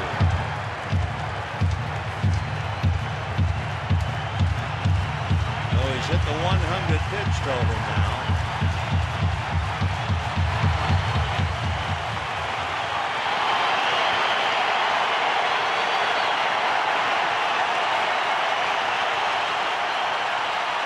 Runners go, ground ball to first. Morales takes it to the bag. So the Dodgers, when it's all said and done, lead 3, and at the end of 5, a 1-1 tie.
And what a debut it was. He not only shut out Cincinnati 3-0, he went on to win 17 and lose 8. He had 19 complete games that year, pitched the Dodgers into the World Series against the Yankees, and he was the Rookie of the Year to boot. Don Newcombe, one of the outstanding pitchers in Dodger history, and his career began with the ball club on this day 60 years ago. Nice going, Nuke. Let's go back to this one.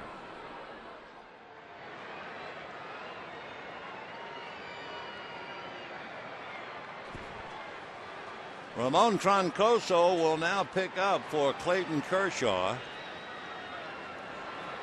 Weaver still in there. And Ramon, in his 17th game, has done a great job. His earned run average less than 2. At the plate, Mike Napoli, who walked and struck out.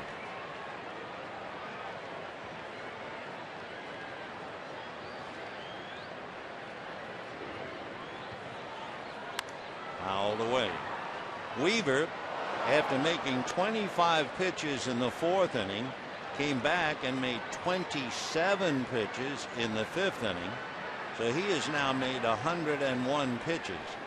But as frustrated as Mike Scioscia might be, how about Joe Torre? When you look at these two teams with runners in scoring position, take the Dodgers.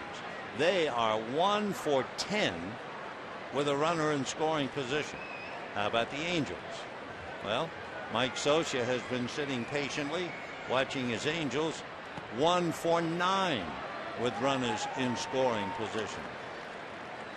So each starting pitcher in a lot of trouble, each starting pitcher making a lot of pitches, and of course Mickey Hatcher would love to have a bat and go back up there and have a shot at it.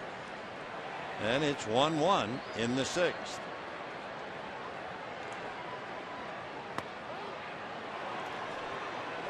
Can't help but marvel on the heels of what we just told you.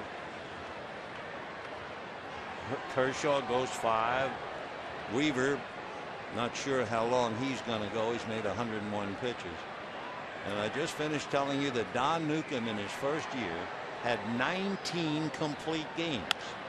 Ground ball up the middle to his left is for call. Gets rid of it in a hurry. One away.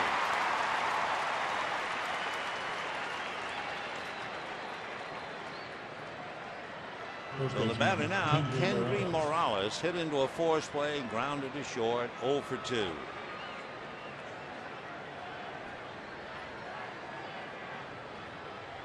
Morales hitting .270, 8 home runs, 26 runs batted in.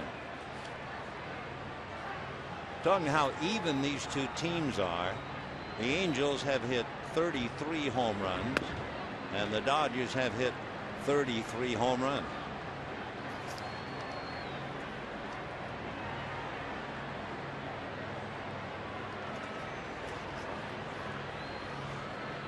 One and 0.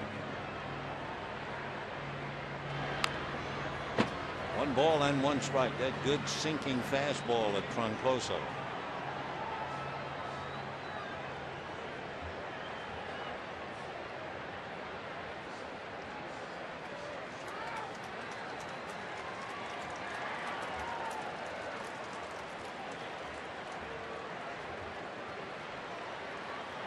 Off speed, but it stayed up.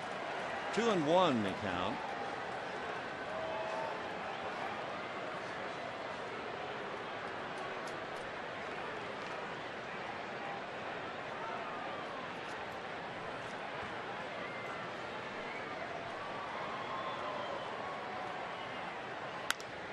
And a drive to right center.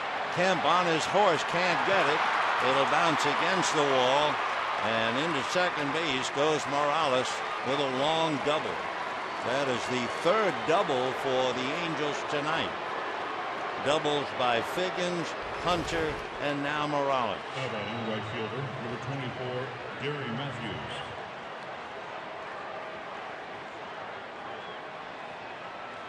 So Kemp gets it in there, but Morales' 12th double. And now with 1 out, Gary Matthews Jr., who would have had a double in the 4th inning. Casey Blake held it to a single. And then Kendrick singled. So if Blake doesn't make the play on Matthews' ball, the Angels have more than one.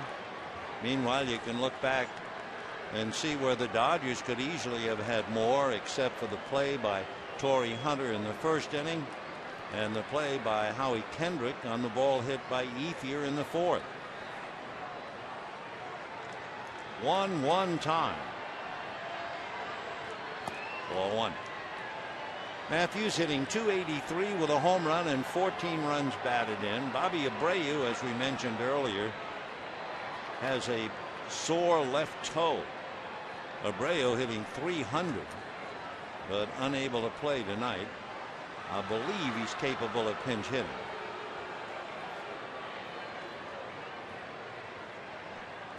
And there he is, waiting for an opportunity.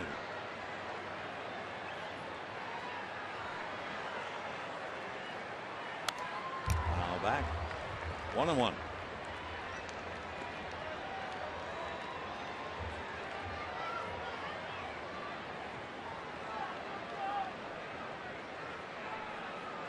Each side scored in the fourth inning. Now the Angels have Morales at second base with one out. Matthews trying to pick him up. That's a strike. Just on the outside corner, 1-2.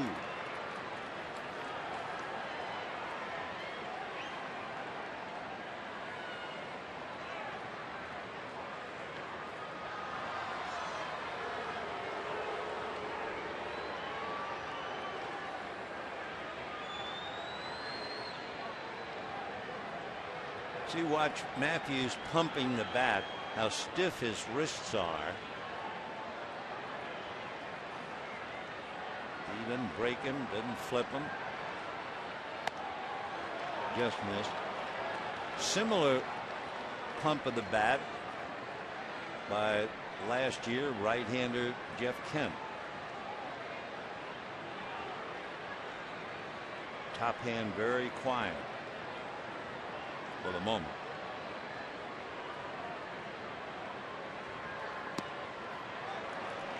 Three and two. So Napoli grounded out. Morales a long double. Matthews up there and Howie Kendrick on deck.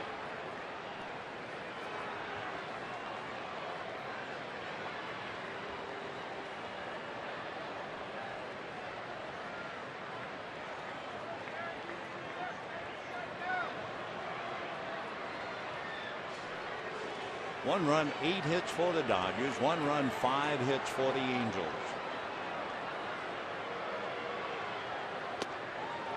And he's aboard with a walk.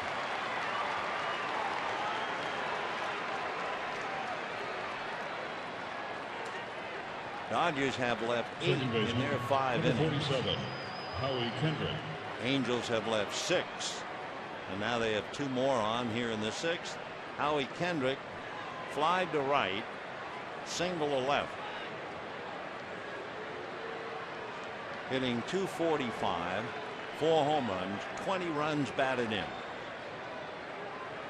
Weaver is on deck.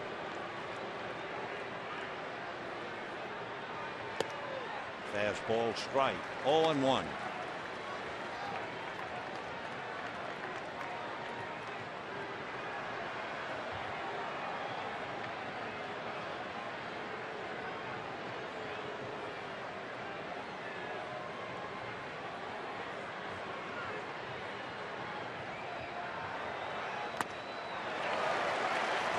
Two. 2 consecutive fastballs, one in 93, that one in 91.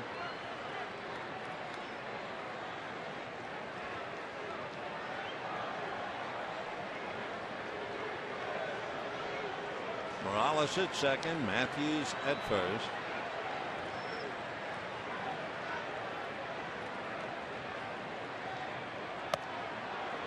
One and two. Tomorrow night, John Lackey and Randy Wolf. Sunday afternoon, Matt Palmer and Chad Billingsley.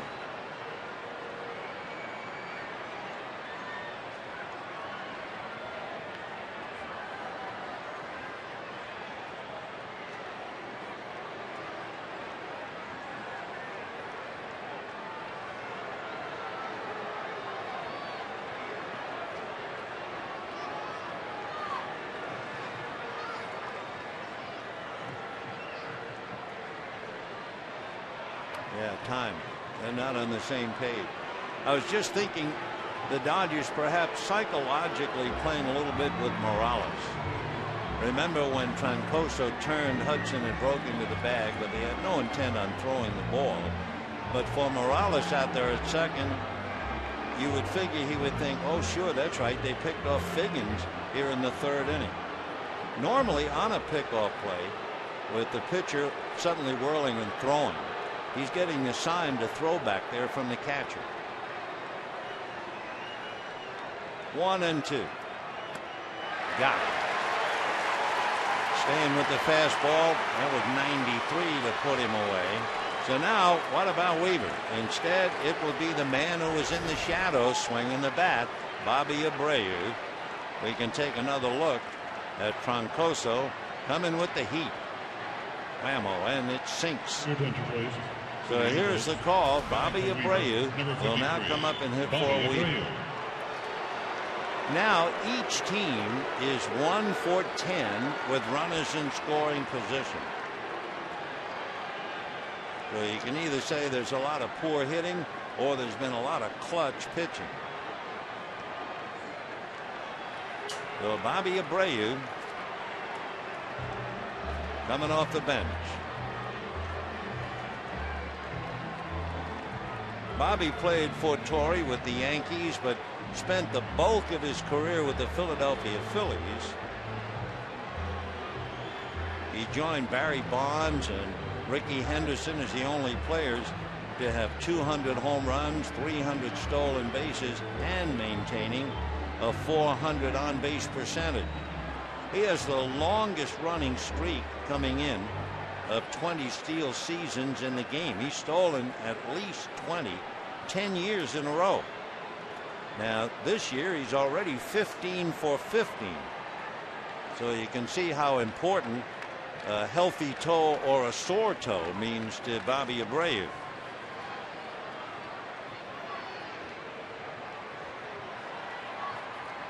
Two on, two out, and ball one.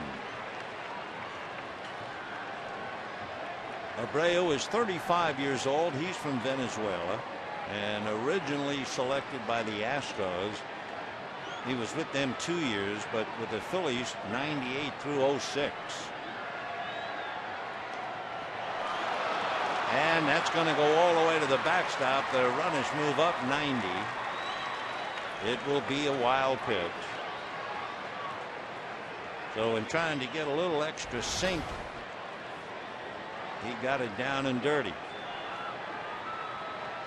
So first base open, but Sean Figgins is on deck.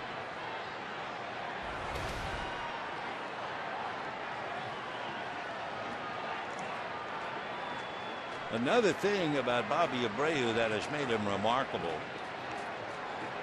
he's had 11 straight years where he's played 150 or more. 11 straight. And he drives one to the gap. Pierre says he'll take care of it, and he does.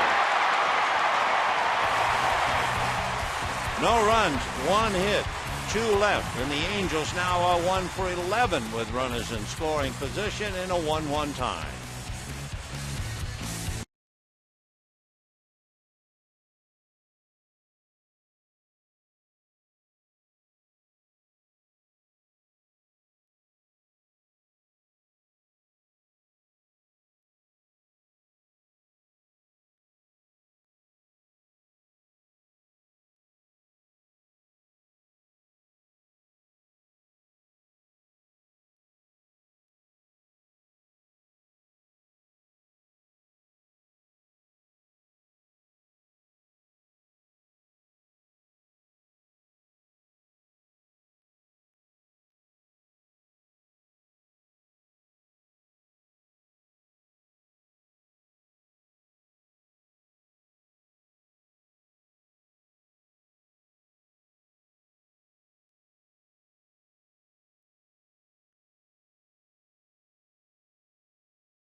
hard tonight.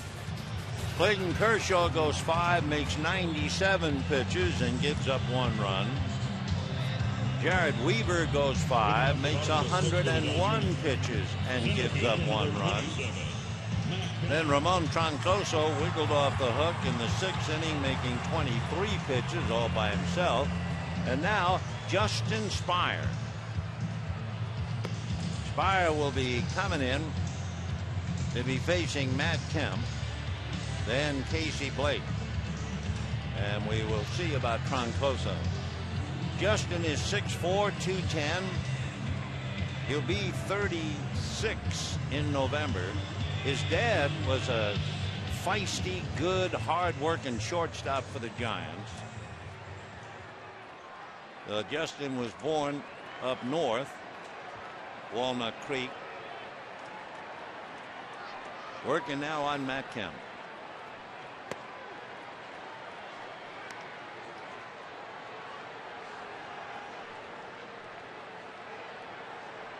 Oh, 0-1 the count. Kemp has walked and singled. That's to the backstop, 1-1. Justin Spire comes in 0-1 with an ERA of 6.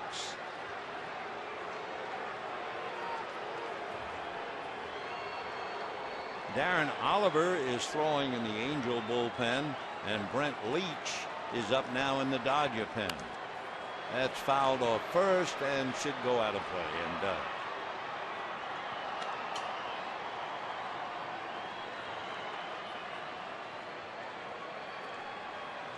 Matt Kemp hitting .286, 4 home runs, 25 runs batted in.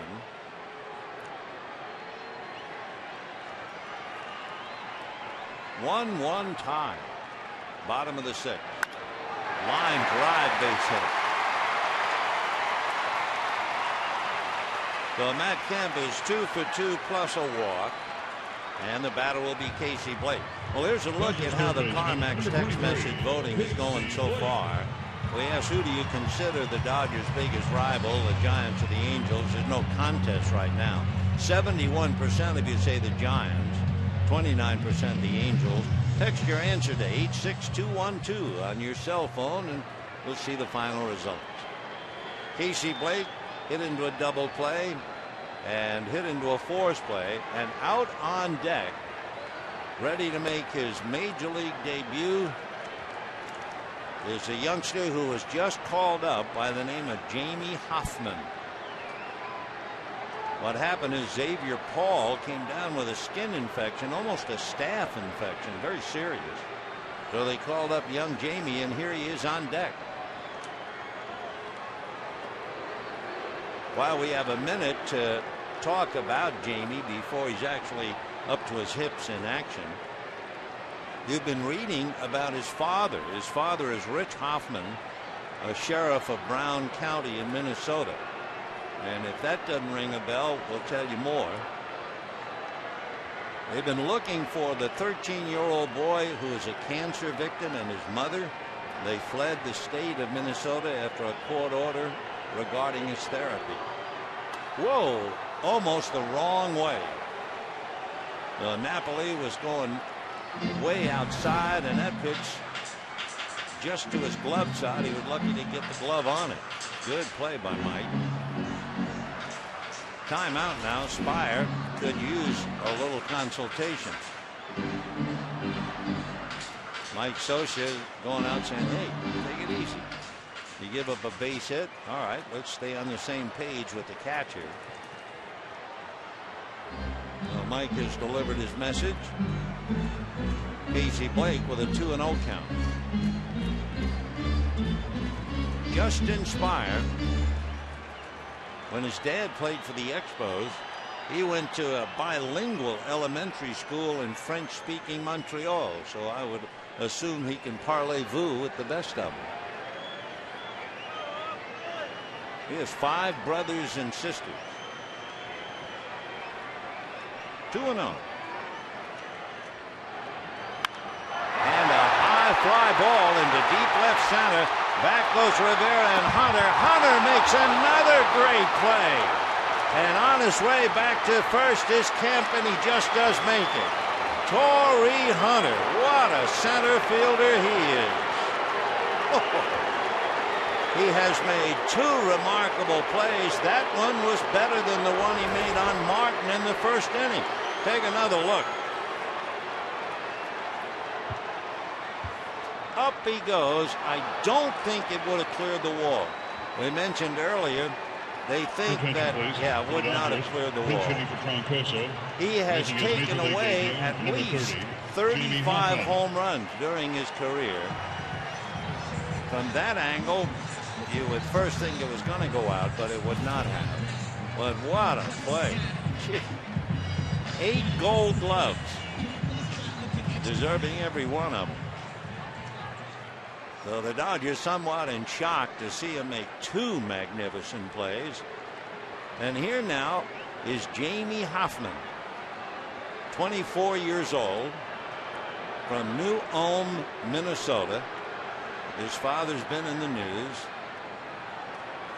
He was hitting .307 at Chattanooga, and he's a former hockey player.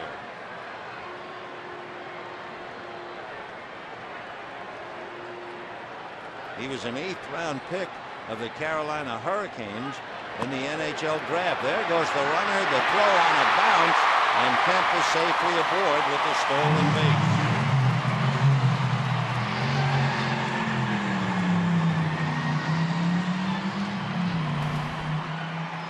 So Matt Kemp gets a good jump, runs out from under his helmet, and makes it easily.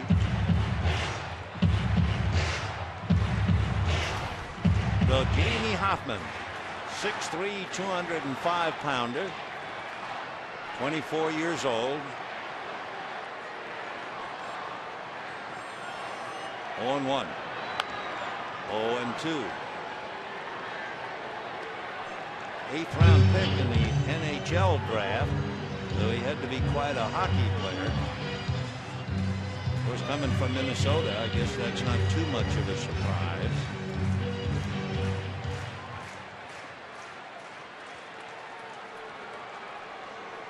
No balls and 2 strikes. Kemp at second, 1-1, bottom of the 6th. Check swing, 1-2. He was okay at Chattanooga in Double-A, but he was not setting Albuquerque on fire. He was hitting just .257 when they called him up because Xavier Paul down with the infection. And he hits one to right field in the air. Kemp goes to the bag, and he's going to tag, and the throw by Matthews not nearly in time. So for Jamie Hoffman, his first major league at bat, and he was able to go the other way and advance a runner to third. And everybody in the dugout knows what it's like at first at bat. And it was productive. Ramon Troncoso over, Mattingly, Stokes, Loney, and Socia going to the mound. So for Justin Spire,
1-1, and the Dodgers have a tiebreaker in Matt Kemp at third, 2 out, and Darren Oliver against Juan Pierre. With 2 down, Kemp's speed and Pierre a threat to bunt. The corners shorten up. Big curveball for a strike. 0-1. Juan Pierre single to right, single to center, and struck out. 2 for 3. Look at that. 1 for 11 for each team. And a little ground ball. Howie Kendrick. And the Dodgers leave a man. So they've left 9. Thanks to Torrey Hunter. What a center fielder in a 1-1 time.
We have a 1-1 tie, and it's been that way since the 4th inning.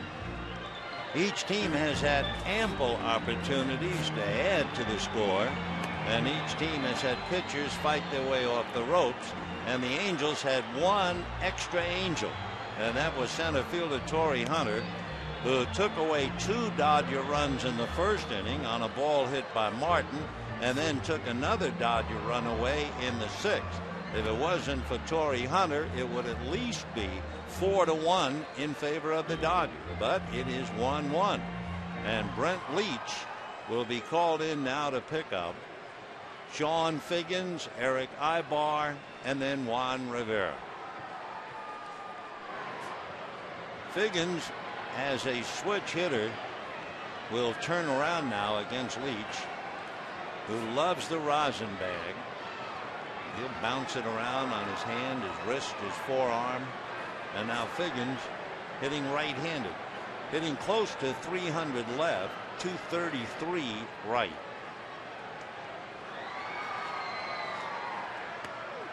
And a strike. 0-1. Figgins struck out, doubled, was picked off second base, walked, had a stolen base. 1 for 2, hitting .282. Off the plate, 1-1.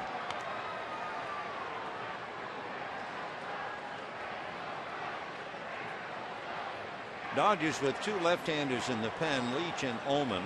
Joe Torre feels that Leach might be doing a better job against right-handers. So Ullman right now is pretty much of a one-hitter situation, meaning brought in to pitch to a left-hander. 2-1.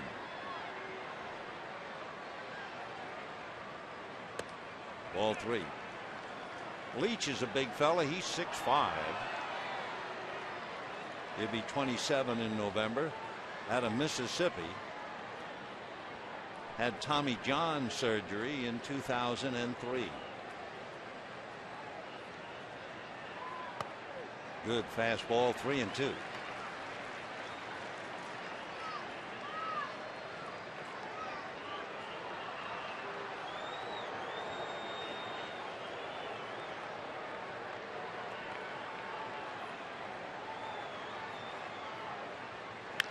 And that's going to go for extra bases. Kemp can't cut it off. Neither can Ethier.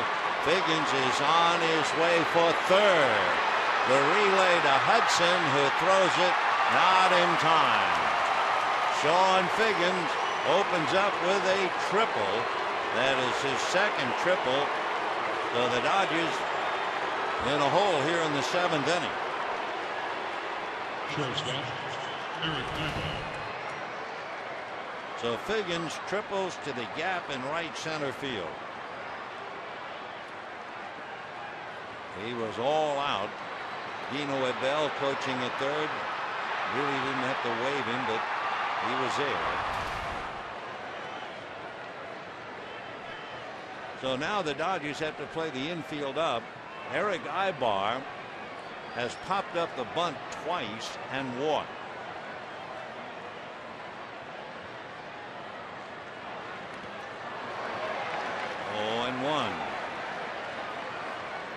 Ibar walked in the first inning and was balked his second. Tried to bunt Figgins over to third and popped up the bunt, and then Figgins was picked off.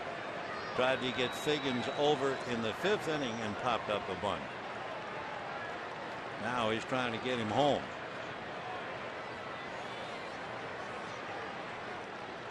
Oh and 1.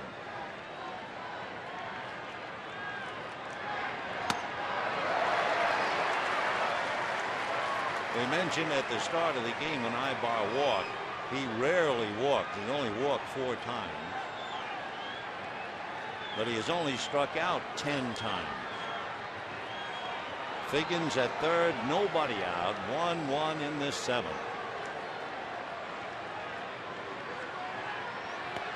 Chased it, lost his bat.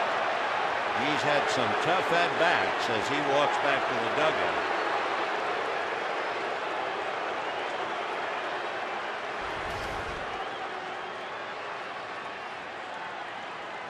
So Ibar strikes out. Now Joe Torre with Rivera and Hunter coming up. Might go to the pen. He's got Ronald Belisario down in the bullpen, and he's going to call him in. So Leach will come out with a runner at third, his responsibility, and we'll be back.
Well, maybe what makes them even is the lack of the designated hitter. Well, anyway, look at the numbers. They've split the 16, the batting average almost the same, just 1 home run different. And here they are tonight in a 1-1 tie in the 7th. Mike has a runner at third with one out. And Joe brings on Ronald Belisario to face Juan Rivera. Infield is up.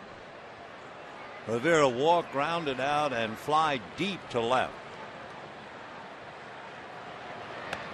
Ball one. In checking Belisario, he has 2 wild pitches. So there's some extra pressure on Russell Martin, and Figgins, of course, ready to go.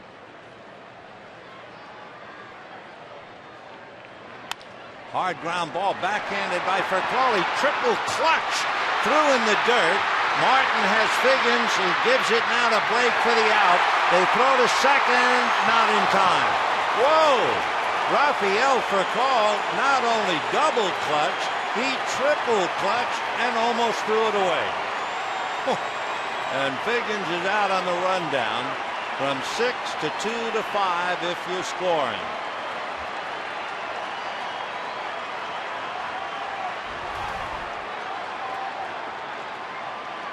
Got it. Nope, nope, nope. And then bounced it. And Martin did a great job of coming up with the throw. And then Blake pins Sean Figgins. Wonderful. Look at that. Whoops. Whoops. Great camera work, too. And then Blake will be there to tag him out, and that's that. On the fielder's choice, Rivera's at second. They're going to walk Torrey Hunter intentionally. And the batter in a minute will be Mike Napoli. So Sean Figgins coming on the ground ball to Furcal. And almost got away with it.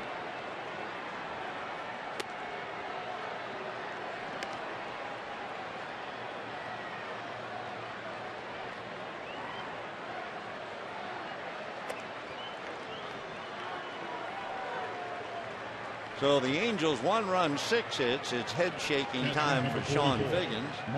Dodgers 1 run, 9 hits. Not to mention the thoughts of Mike Scioscia and Joe Torre tonight. And here is Napoli. Walked, struck out, grounded out. 0 for 2.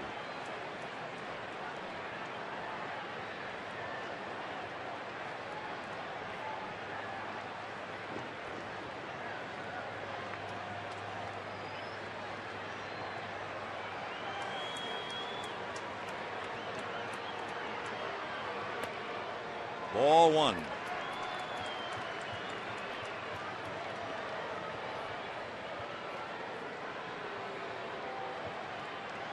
Napoli with Kendry Morales out on deck.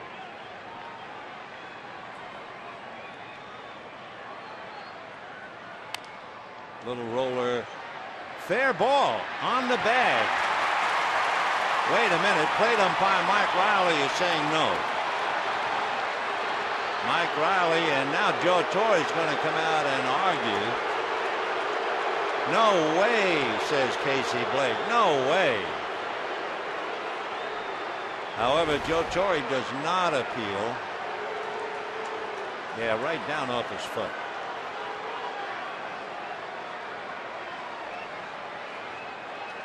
Right there. Good call by Mike.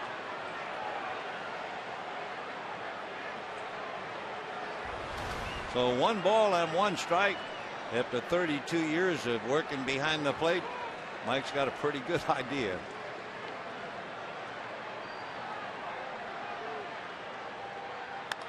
Ground ball to Blake. He looks at second but goes to first. So despite a lead-off triple by Sean Figgins, the Dodgers are off the hook.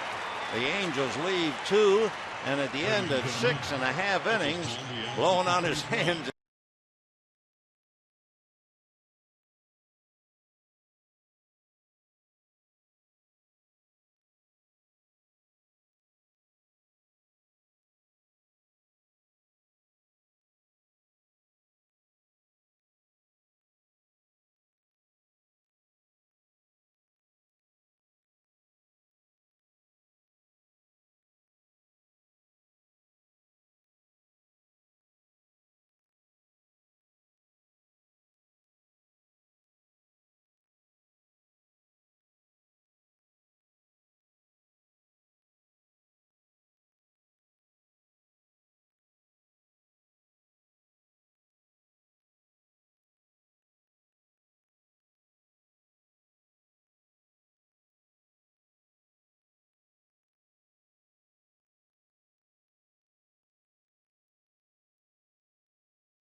It's also a very frustrating game, I'm sure, for each team and for their fans and for some individual players like Sean Figgins.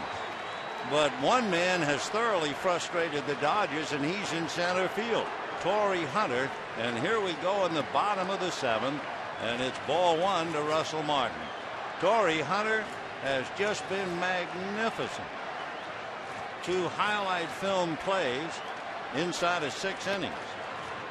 Right.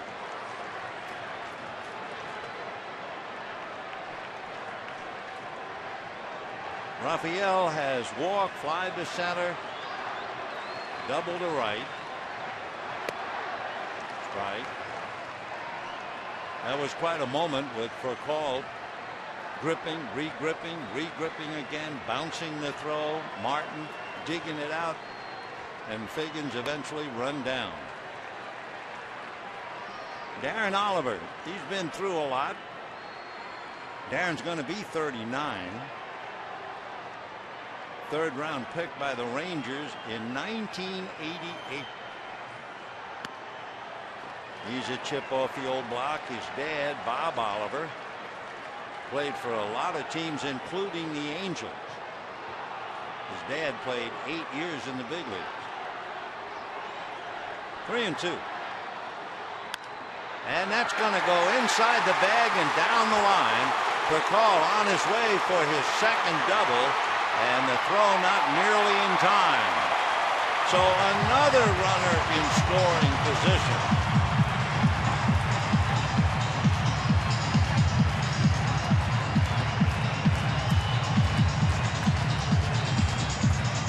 Never before have so many done so much for so little. 1-1 in the 7th. So Raphael with a couple of doubles tonight. He has 8 this year.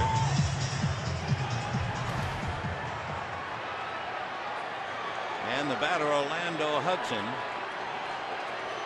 We've been pointing out, either way, either the futility of the hitters or the magnificence of the pitchers. The bunt, Oliver is going to let Figgins handle it. And on the sacrifice, Furcal goes to 3rd. The Hudson advances man. Dodgers are 1 for 12 with runners in scoring position. Last we checked, the Angels were 1 for 11. So the infield now is up, and Andre Ethier against Darren Oliver. Ethier is 2 for 3 against Oliver in the past.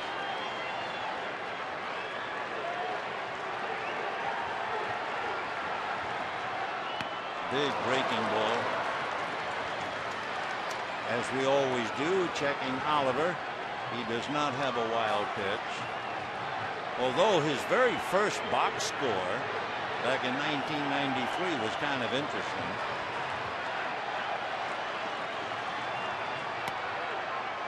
One and one. Oliver's first pitch in that game, first game he ever played, he threw the ball to the backstop for ball 1. Then he issued an intentional walk. So in his career box score, 1993, it read 1 pitch, 1 walk, because the last 3 balls didn't count as official pitches.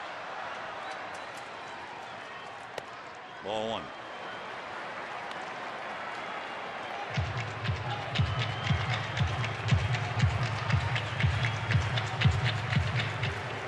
Furcal at 3rd. 1 out, 7th inning in a 1-1 tie. Nice save by Mike Napoli on that big breaking ball. 2-2. Weaver, Spire, and Oliver. Kershaw, Troncoso, Leach, and Belisario.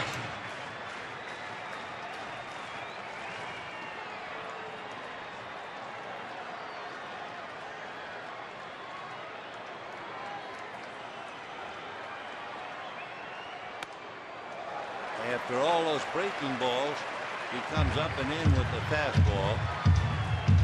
3-2. 0-2 to Andre Ethier. On deck, Russell Martin.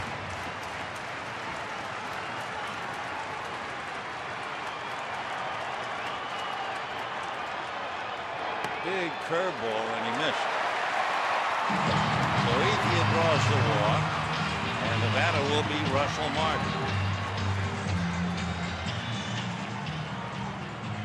Catcher number 55, Russell Martin. When Sosa holding up 2 fingers, in other words, the infield goes back to double play depth.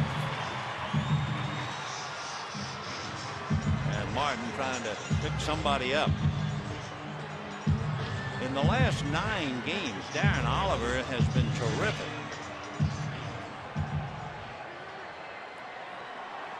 Martin tonight lost an extra base hit and 2 RBIs to Torrey Hunter. Double, scored the only Dodger run, and struck out. 0-1. How good has Oliver been of late? Well, in his last 9 games, his earned run average 1.6. He's had over 13 years in the big leagues.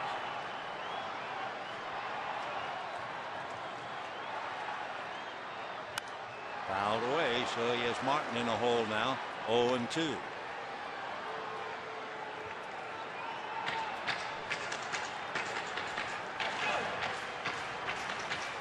One run, 10 hits for the Dodgers.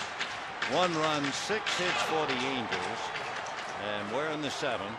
Jason Bulger, the right-hander, down in the bullpen, but you have a left-hand hitter on deck in Loney. For call at third, Ethier at first, 1 away. Just missed.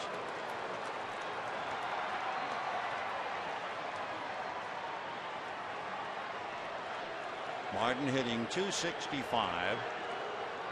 Made a wonderful play handling that bounce throw from Furcal in the top of the 7th.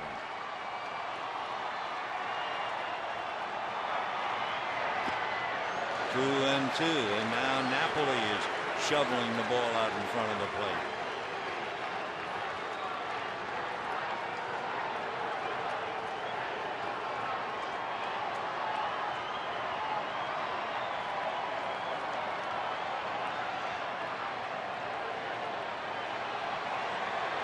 Call a tiebreaker at third. Ethier over at first.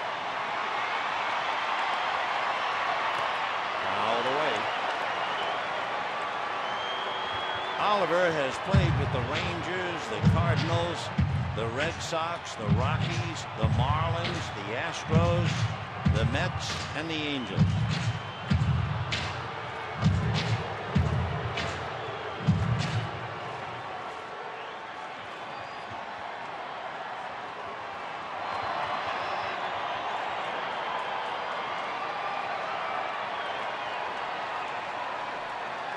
Two and two.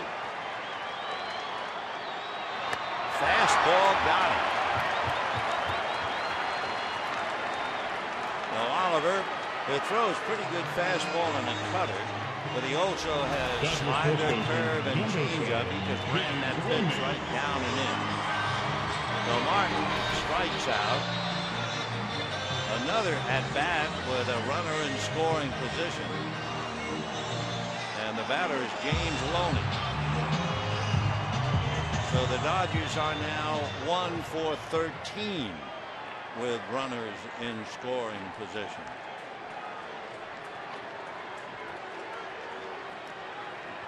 Loney single to right, single to center. Ran to bunt. 0-1. Not a squeeze. For call would not coming. 0-1 to James.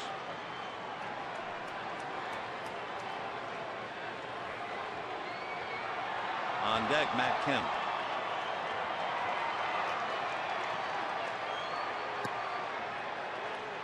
One and one. Each team scored back in the 4th inning. And we're now in the 7th. Game just about 3 hours old.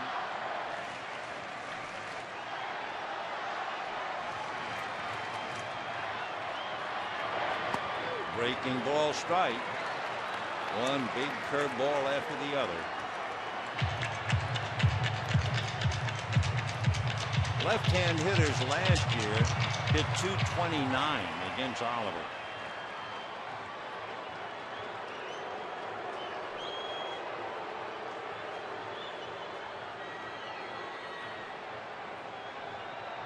Loney hitting .281. He has 2 home runs, 29 RBIs. For a call led off with a double. He's now at third. Ethier walked. And with 2 out, it's up to Loney, 1 and 2.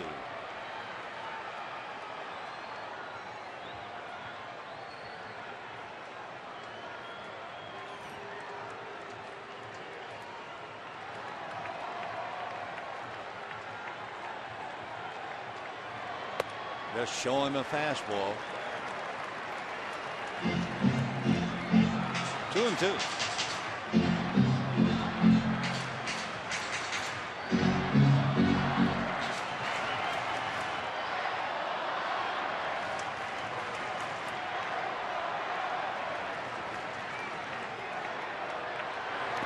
Breaking ball. Matt Kemp waiting on deck. 3-2.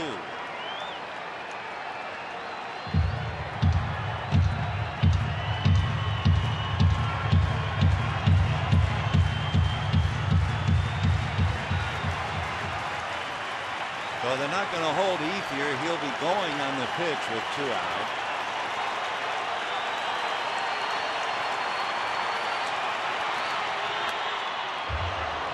You know, the players have an expression, waiting on a pitch. And that's what Loney did. It might be grammatically incorrect, but he was certainly waiting on that pitch. And at the last minute, fouled it off to the left. So he's still there, 3-2.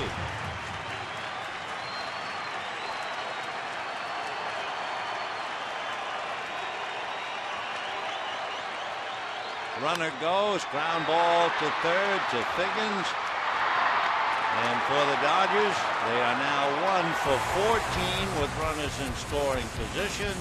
And we head to the 8th inning, 1-1.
Play started with Torrey Hunter in the first inning. Orlando Hudson made a good one. Then there was a pickoff play in the tag to nail Figgins, a diving stop by Howie Kendrick. There wasn't many more better than Sean Figgins going to the bag for a force. The pop bunt, even Kershaw got into the act, and then the leaping catch by Tunner. Plus, the juggle, the double clutch, the block by Martin, and the eventual rundown and tag by Casey Blake. So we have had a bunch of them, and it has kept the score, but look at runners in scoring position. They are each 1 for 14. Angels have left 10. The Dodgers have left 11. Tough night for the managers. And into the 8th we go. 1 run, 6 hits for the Angels. 1 run, 10 hits for the Dodgers. Corey Wade, the 5th Dodger pitcher, will now pick up.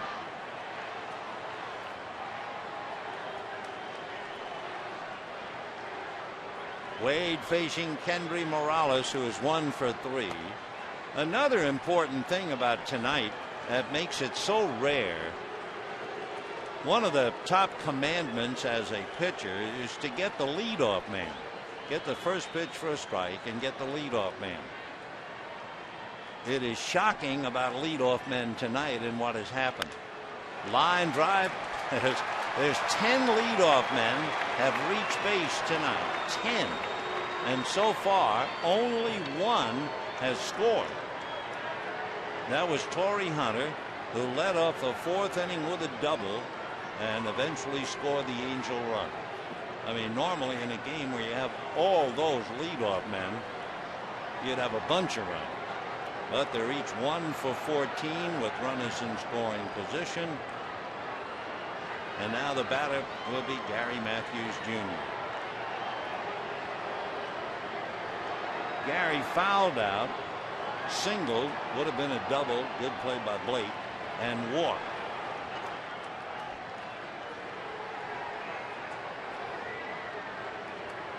One in the 8th.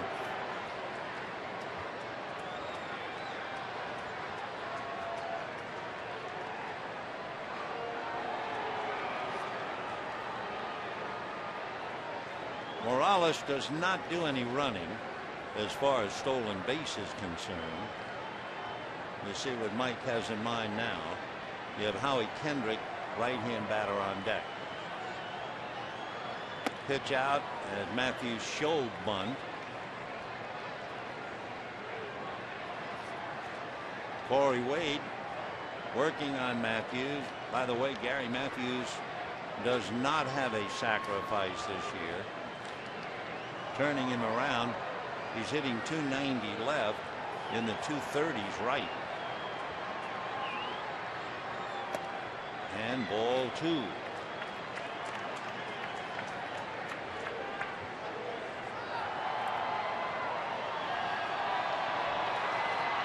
One run, 10 hits for the Dodgers. 1 run, 7 hits for the Angels.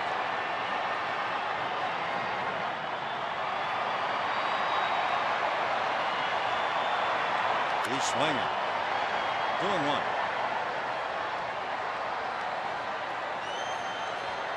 Angels have left 10. Dodgers have left 11.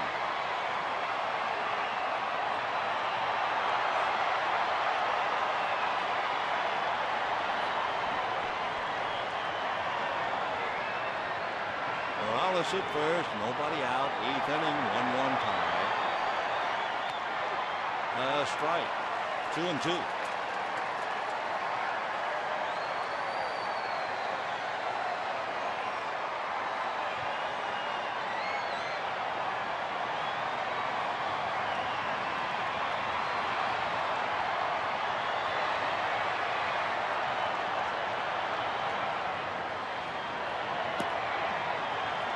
And ball 3. So we'll see now whether Mike Scioscia plays run and hit with Morales at first. 3-2, nobody out. Howie Kendrick on deck, and then the pitcher spot.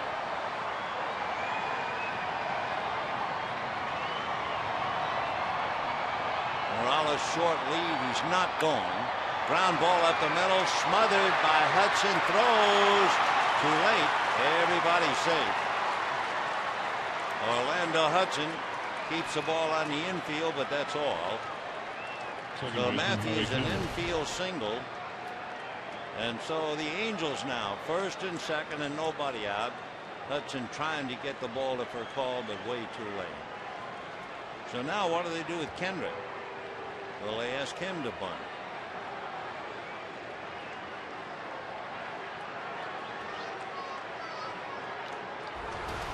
Frustration. The actions of Orlando Hudson. Meiser as tourist is out on deck, and we'll see if they ask Kendrick to bunt. 1st and 2nd, nobody out. Kendrick has 2 sacrifices this year. He is 1 for 3 in the game tonight, hitting .243. Dodgers look bunt. Loney ready to come in. Blake caddy corner at third. The bunt foul. 0-1.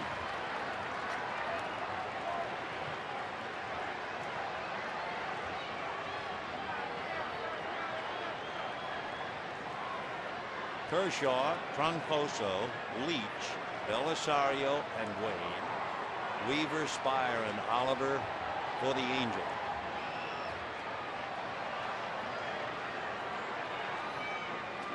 Oh, 0-1. Showing bunt.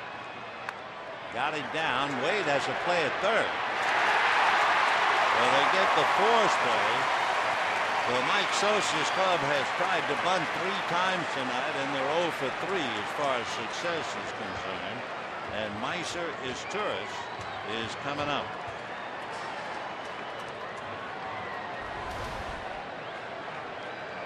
Bunt right back, and Wade was quick to pounce on. Pinch hitting for the Angels, number 13, Meiser Izturis. So Meiser Izturis, the brother of Cesar Izturis, trying to advance the runners. Matthews at second, Kendrick at first. Izturis hitting .272 with 11 runs batted in. Ball 1.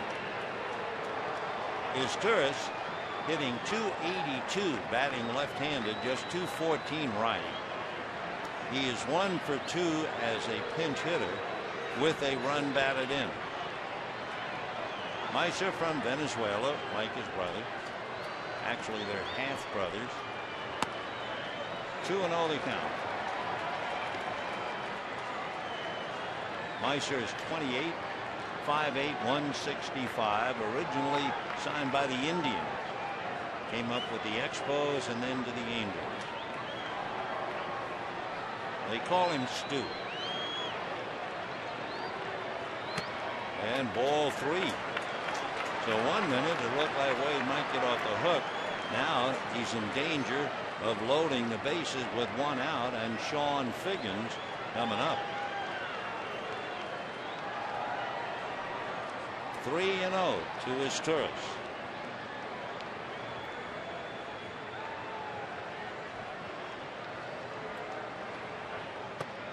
And he walked him.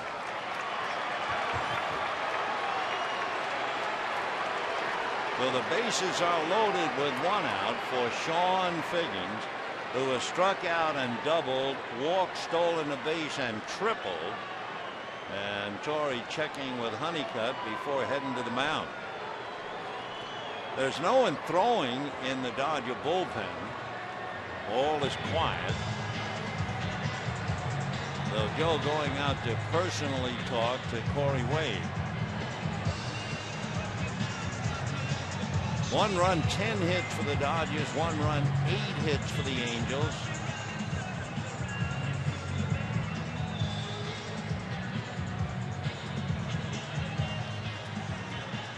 Third baseman, Sean Figgins. Sean Figgins with a walk, a double, and a triple tonight. So Wade in a very tough spot. Matthews at third, Kendrick at second, Izturis at first. Now down in the Dodger bullpen, Guillermo Mota just now begins to warm up. Infield up. And ball 1.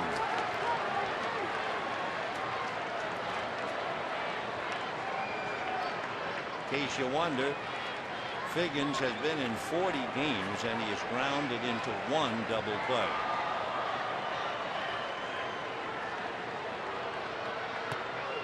That's a strike. 1-1.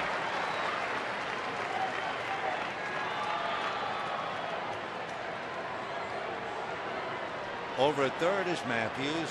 Second is Kendrick. Izturis at first. 1 out. And base hit through the drawn in infield. 1 run is in. Here comes the second run to score. Stopping at second is Turris, and it's the Angels who break the tie, and it is Figgins who has had a huge night. A walk, a single, a double, and a triple. And it is 3-1 in favor of the Angels. Shortstop, or bye-bye.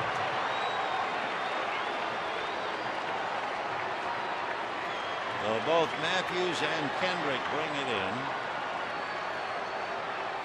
The batter now is Eric Ibar with 2 on and 1 out.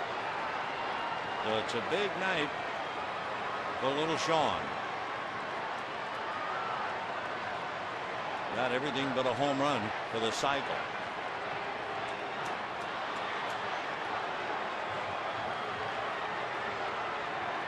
Ibar 0 for 3. And ball 1.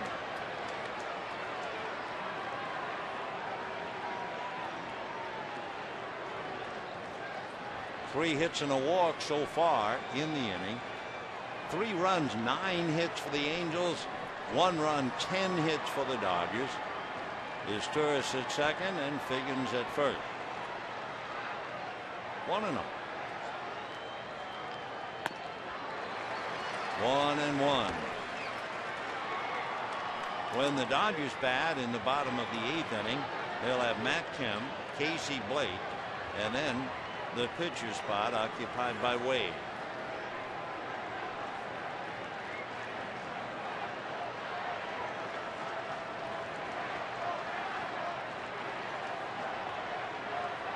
One ball, 1 strike. Little ground ball to Hudson. A tag, he got him close to first, got him. Surprised that Figgins would run towards Hudson on that, but he did, paid the price, and that ends the inning. But not before he knocks in 2, and the Angels lead 3-1.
Max text message question: who do you consider the Dodgers' biggest rival? The Giants or the Angels? And it was a runaway.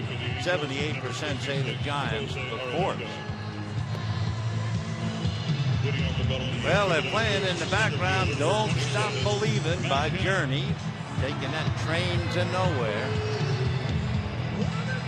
Meanwhile, Jose Arredondo will be coming in. He's the 4th Angel pitcher. Jose is from San Pedro de Macorís. Sean Figgins, what a night.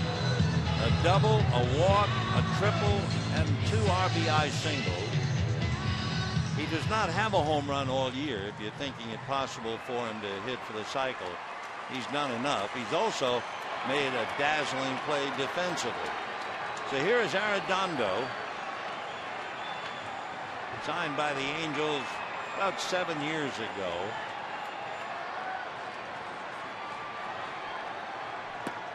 They started him as a shortstop in the rookie league, but he couldn't hit. And he's become a pretty good setup man now as he works on Kemp.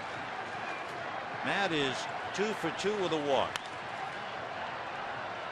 1 ball and 1 strike. The paid attendance tonight, 55,053.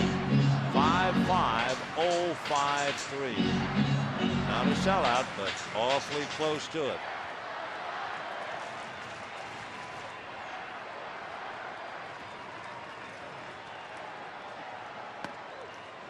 That's a strike. 1-2 the count to Matt.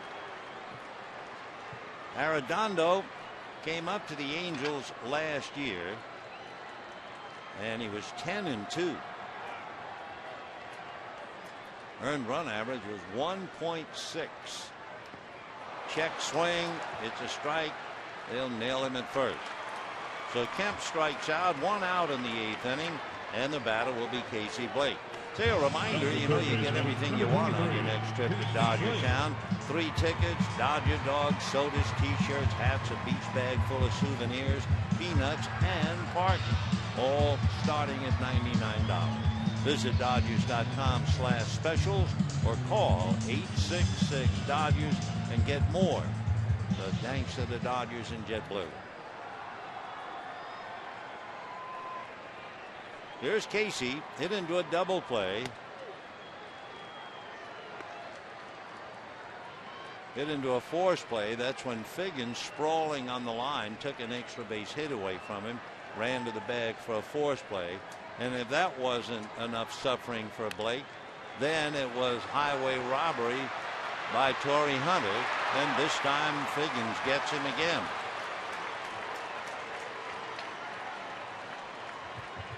Though Blake now goes 0 for 4, he could easily be at least 2 for 4. And the batter is Mark Loretta. He will bat for Wade.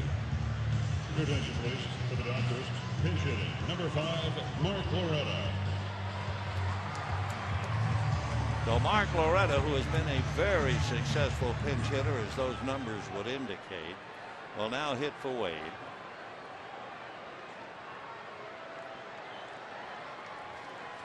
Two out in the 8th, 3-1 Angels.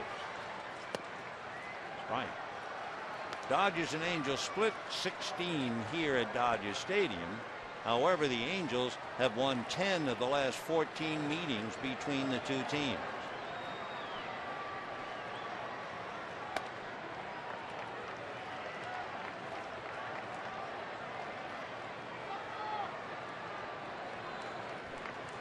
One ball and 1 strike.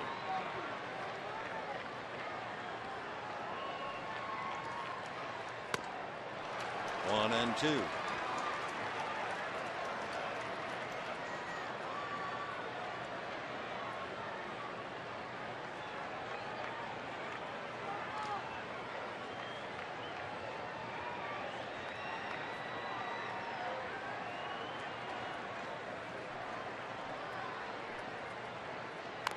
Fouled off. The book on Arredondo, well, you're going to get a good late moving fastball. He has a slider, he has a splitter, a changeup, and a curveball, they say, just for show. He's an even 675-pounder. 1 and 2. Got him on what I think was a high splitter. It just dropped at the last minute. So down goes Loretta. The Dodgers are done in the 8th, and at the end of 8, 3-1 Angels.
with 2 in the 8th and leading 3-1.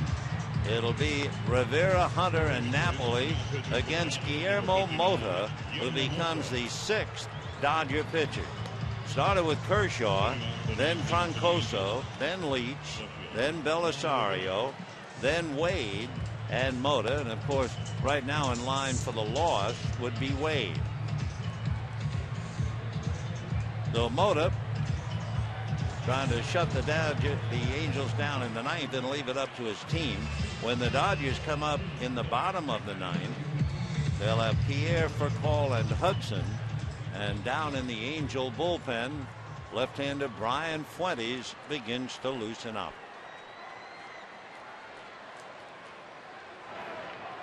So Brian getting ready. Rivera walked, grounded out, flied out, and hit that ground ball to Furcal, who bounced the throw to the plate, and Martin was able to block it and get Sean Figgins in a rundown in the 7th inning.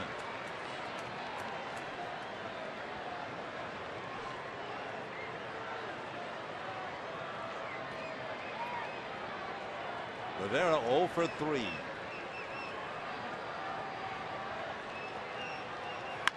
Comebacker. Whoa, boy. If Mota doesn't get his glove up, that hits him right in the face. Good reaction. 1 away.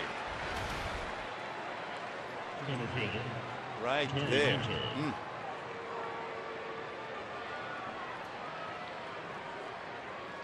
So 1 out in the 9th inning. Mota almost swallowed his gum, I'm sure. And here is Torrey Hunter. Hunter has popped up, doubled and scored a run, grounded out, walked, and made 2 fine defensive plays in left center field. Torrey at 307.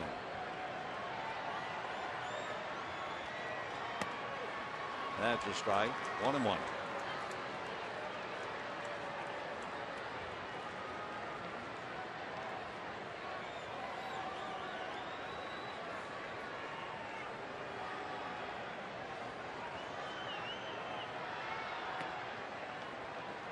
Two balls, 1 strike.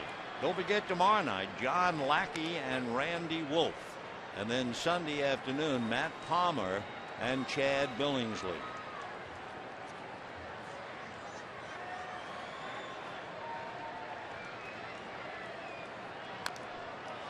Foul ball.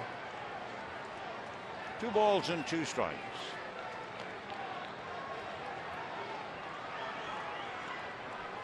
Each side scored in the 4th inning. The Angels were denied when Figgins was cut down at the plate in the 7th. And they finally broke through in the 8th when Figgins singled to right to drive in 2. 2-2 to Hunter. Foul tipped and held. Down he goes. You know, if you're traveling and you can't watch the Dodgers on KCAL, you can always catch the game on your computer with MLB.TV, the ultimate baseball experience, featuring 100 out-of-market games per week live on your computer. And watch those you missed on demand. For more details, visit Dodgers.com, where baseball is always on. 2 out, and here's Napoli. Chopper to third, knocked down by Blake, recovers, throws, and gets him. So it turns out to be a 1-2-3 inning. The last time that happened for the Angels was in the 2nd inning. And we're heading for the bottom of the 9th. Brian Fuentes coming in. 3-1 Angels.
ninth inning, and certainly no strangers to the Dodgers.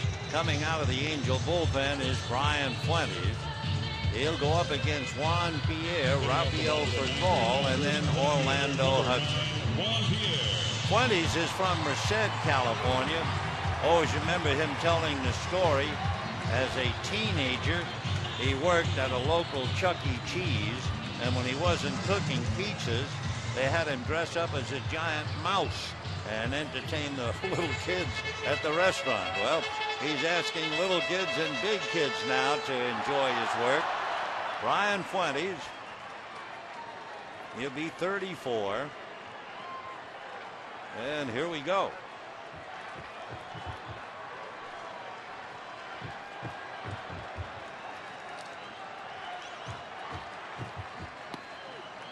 And a strike. Pierre tonight has 2 singles. He's 2 for 4. 1 for 5 against Fuentes in the past. 1 ball, 1 strike. Hudson has hit Fuentes in the past 4 for 8.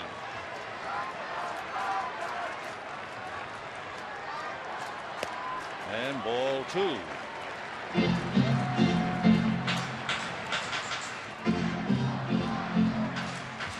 Angels pulling up the corners. Figgins is up. Morales is up. And the outfield swung way around to left and shallow. And it's going to be hit into left, but the shallow position pays off. Juan Rivera is there to make the catch. Well, you got to know the territory, and you have to know the hitter. So they shortened up in left, and Rivera was able to catch up to it. 1 down. 3 runs, 9 hits for the Angels. 1 run, 10 hits for the Dodgers. Dodgers retired an order tonight in the 3rd and in the 8th. The Angels only in the 2nd. And that's a strike.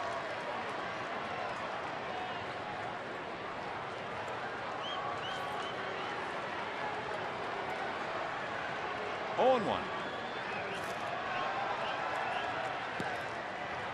1 ball and 1 strike.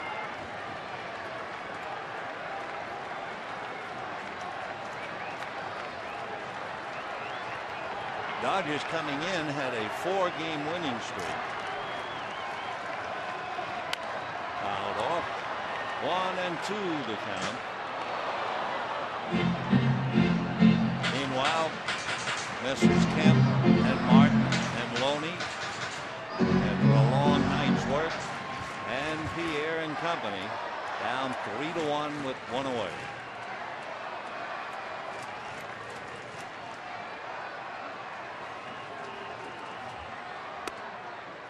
Two and 2.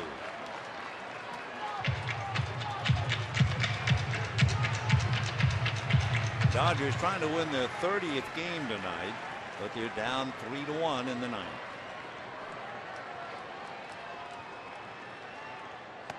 Off speed, ball 3.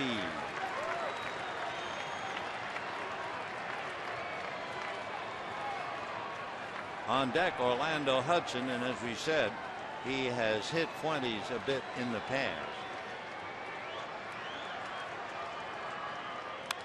Fouled away.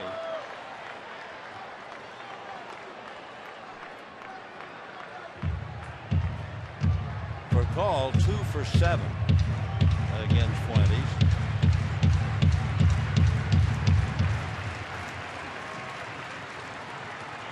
Rafael on base 3 times tonight, but never scored. High bouncer off the glove of Fuentes, has plenty of time, and that's the 2nd out. So with 2 out in the 9th inning, Orlando Hudson has his foot in the door. Second baseman, number 13, Orlando Hudson.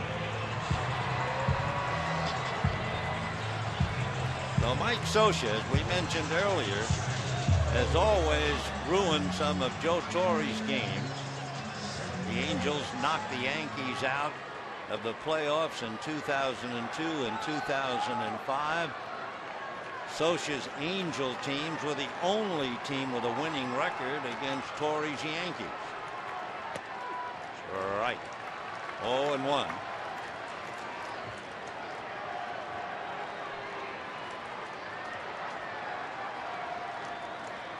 Andre Ethier on deck.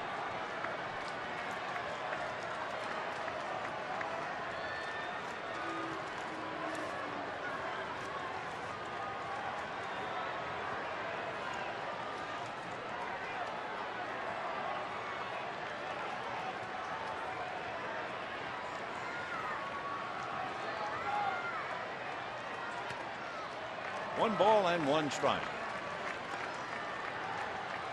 Orlando, with his base hit in the first inning, extended his hitting streak to a career high 12-game streak.